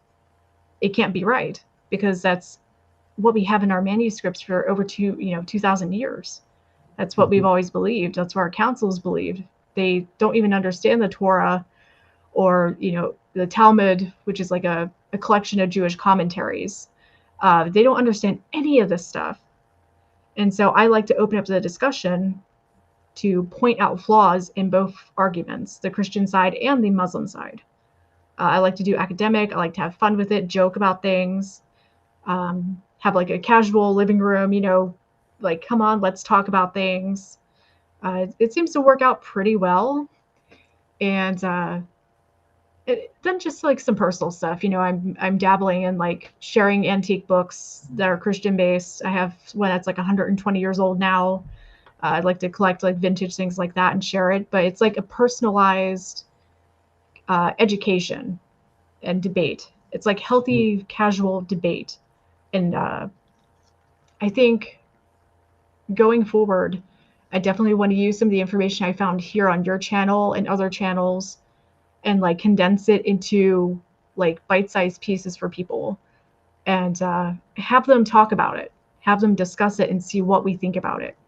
Because that way we can start changing some more minds and make it more entertaining so that people can like get into it. You know what I mean? Because a lot of channels, they just want drama. Like the ones that talk about the Islamic dilemma or other like Christian Islamic, I guess, interactions. It's all drama based. I don't tolerate that. Right. So you actually invite them onto the channel for dial-ins or things like that? Do you do that as well?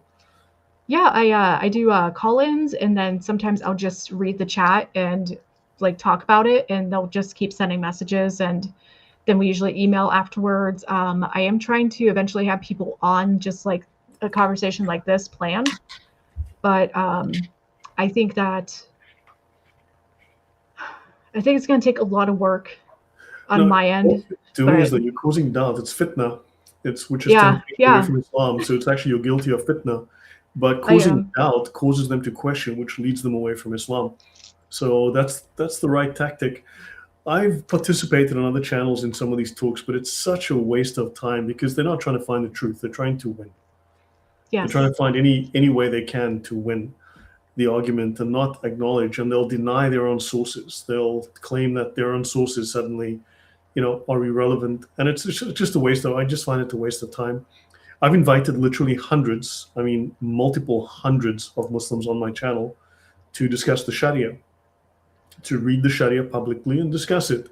Well, you don't see lots of them coming on because they don't want to. I've made public posts on X, on YouTube, on et cetera, just they won't. It's too humiliating, it's too embarrassing, and they don't want to, as you say, speak to people who know what they're talking about. So, in fact, I have friends at Speakers Corner in the UK who've said that when people start using my material, Muslims are told, don't engage with the people that use Lloyd's information. If they mention my name, walk away. So, yeah, you do see that. So that's a serious issue.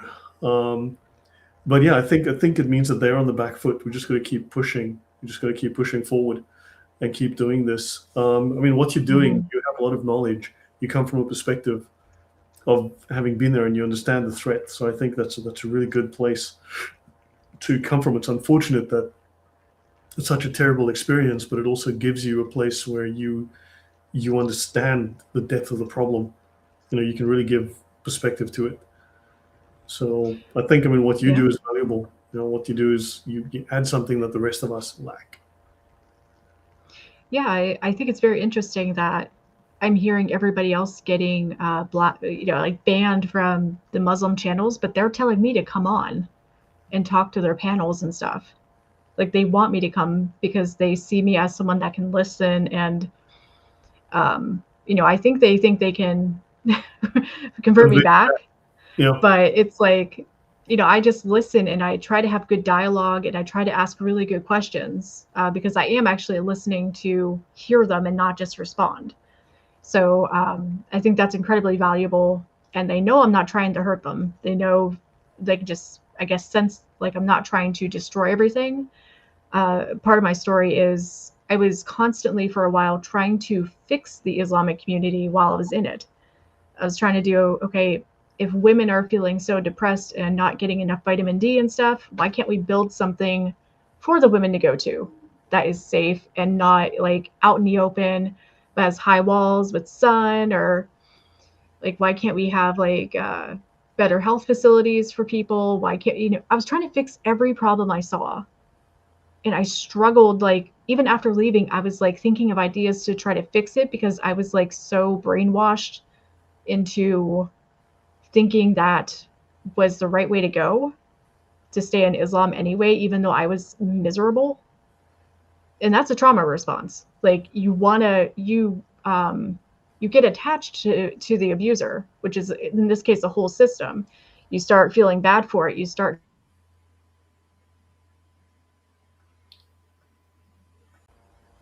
Sorry, you disappeared there for a second. You just suddenly That's dropped. okay. Okay, am I back?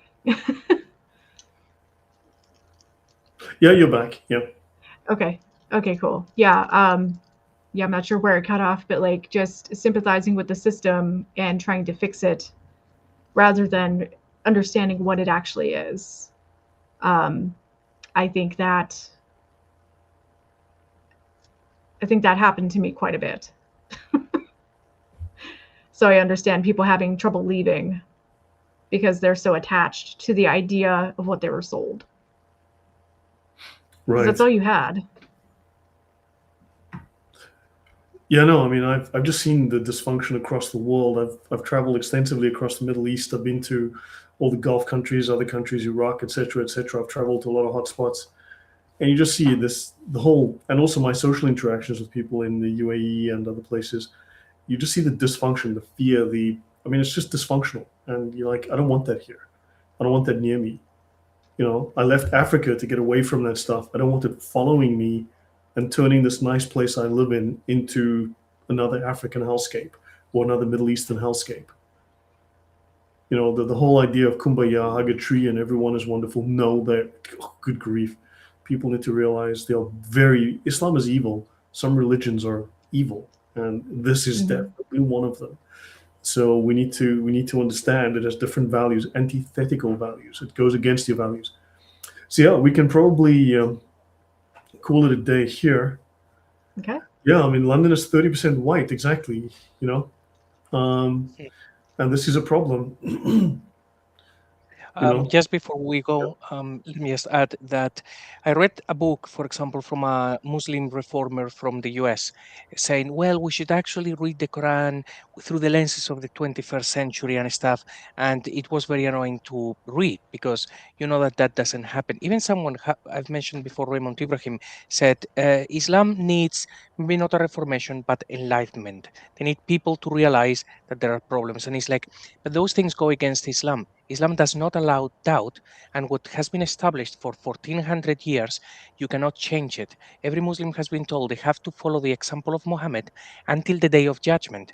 And the writings that they have accepted for all that time, they are there. You cannot now say, okay, hang on a minute. So 9-year-olds now are going to be haram because we are in the 21st century. It doesn't work in Islam. You cannot reform it because they have established into it that you cannot doubt it, you cannot challenge it. It has to be exactly as Muhammad did.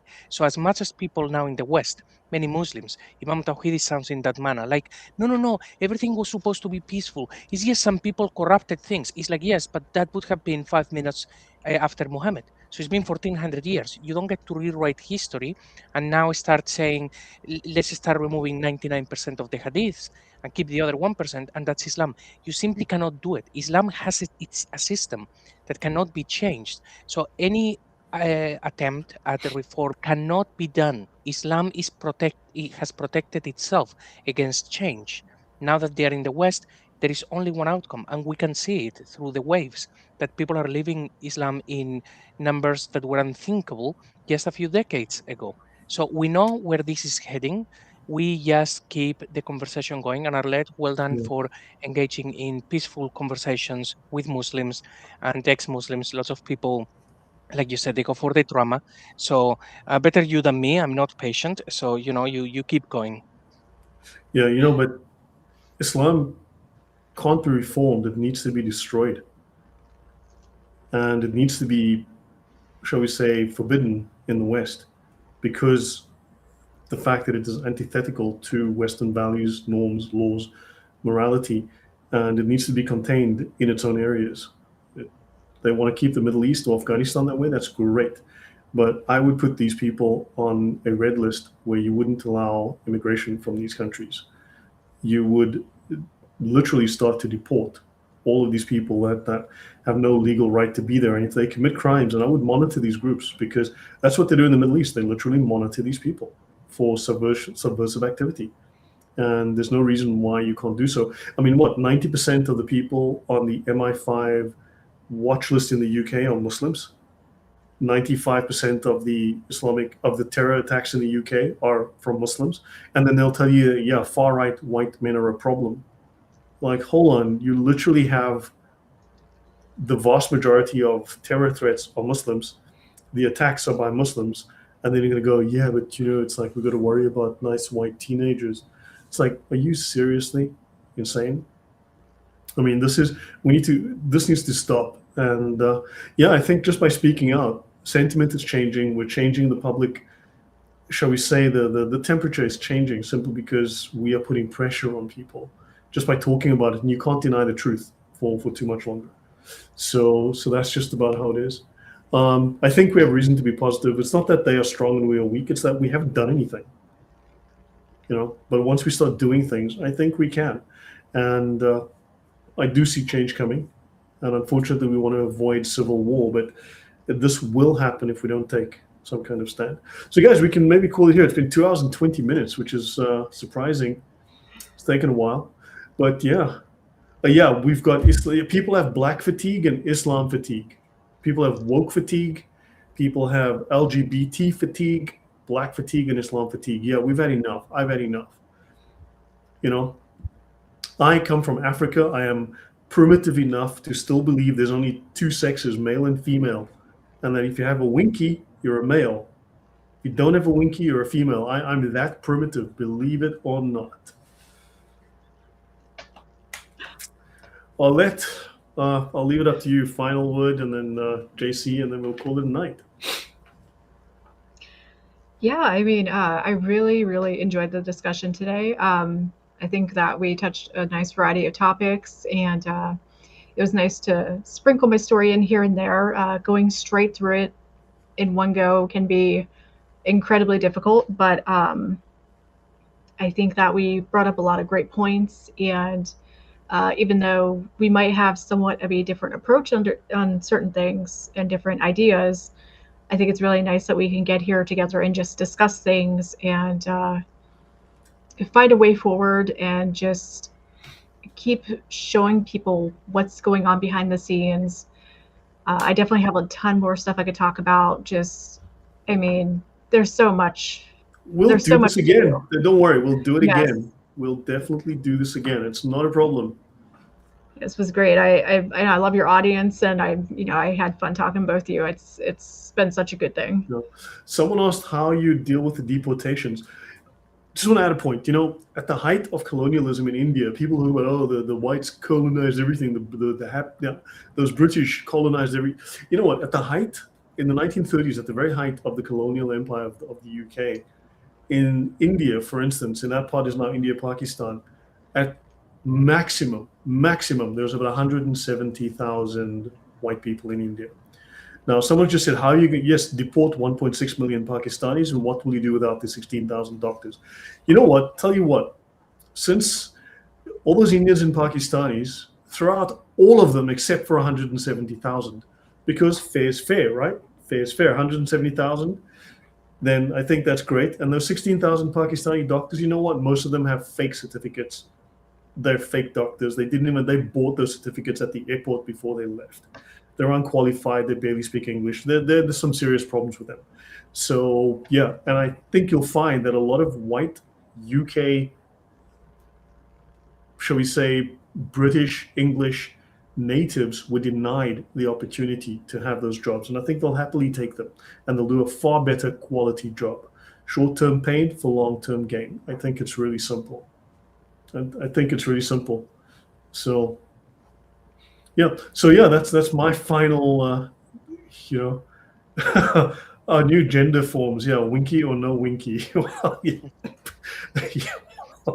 yeah, the same level as our Cuban doctors. Exactly, the Cuban doctors. Well, then someone where did that comment go? Yeah, the same level as Cuban doctors. Exactly. So yeah, so JC, final word, and then an update from Arlette, and we call it a night. Yeah, well, Arlette, it's been an absolute pleasure to have this conversation. And as painful as the whole experience would have been for you, at least you are really trying to share all of your knowledge with people and help people, as opposed to just keeping all of that knowledge for yourself, and contribute to the movement to make people not join Islam or to know what to do when they come out. So well done, keep up the good work, and I hope that we have the opportunity to talk about more Islamic related topics. Yeah, that'll be fantastic. So definitely we'll invite you back on a scale from 1 to 10. I know everyone's going. We're a great team except for me. So so I guess you and JC did a great job.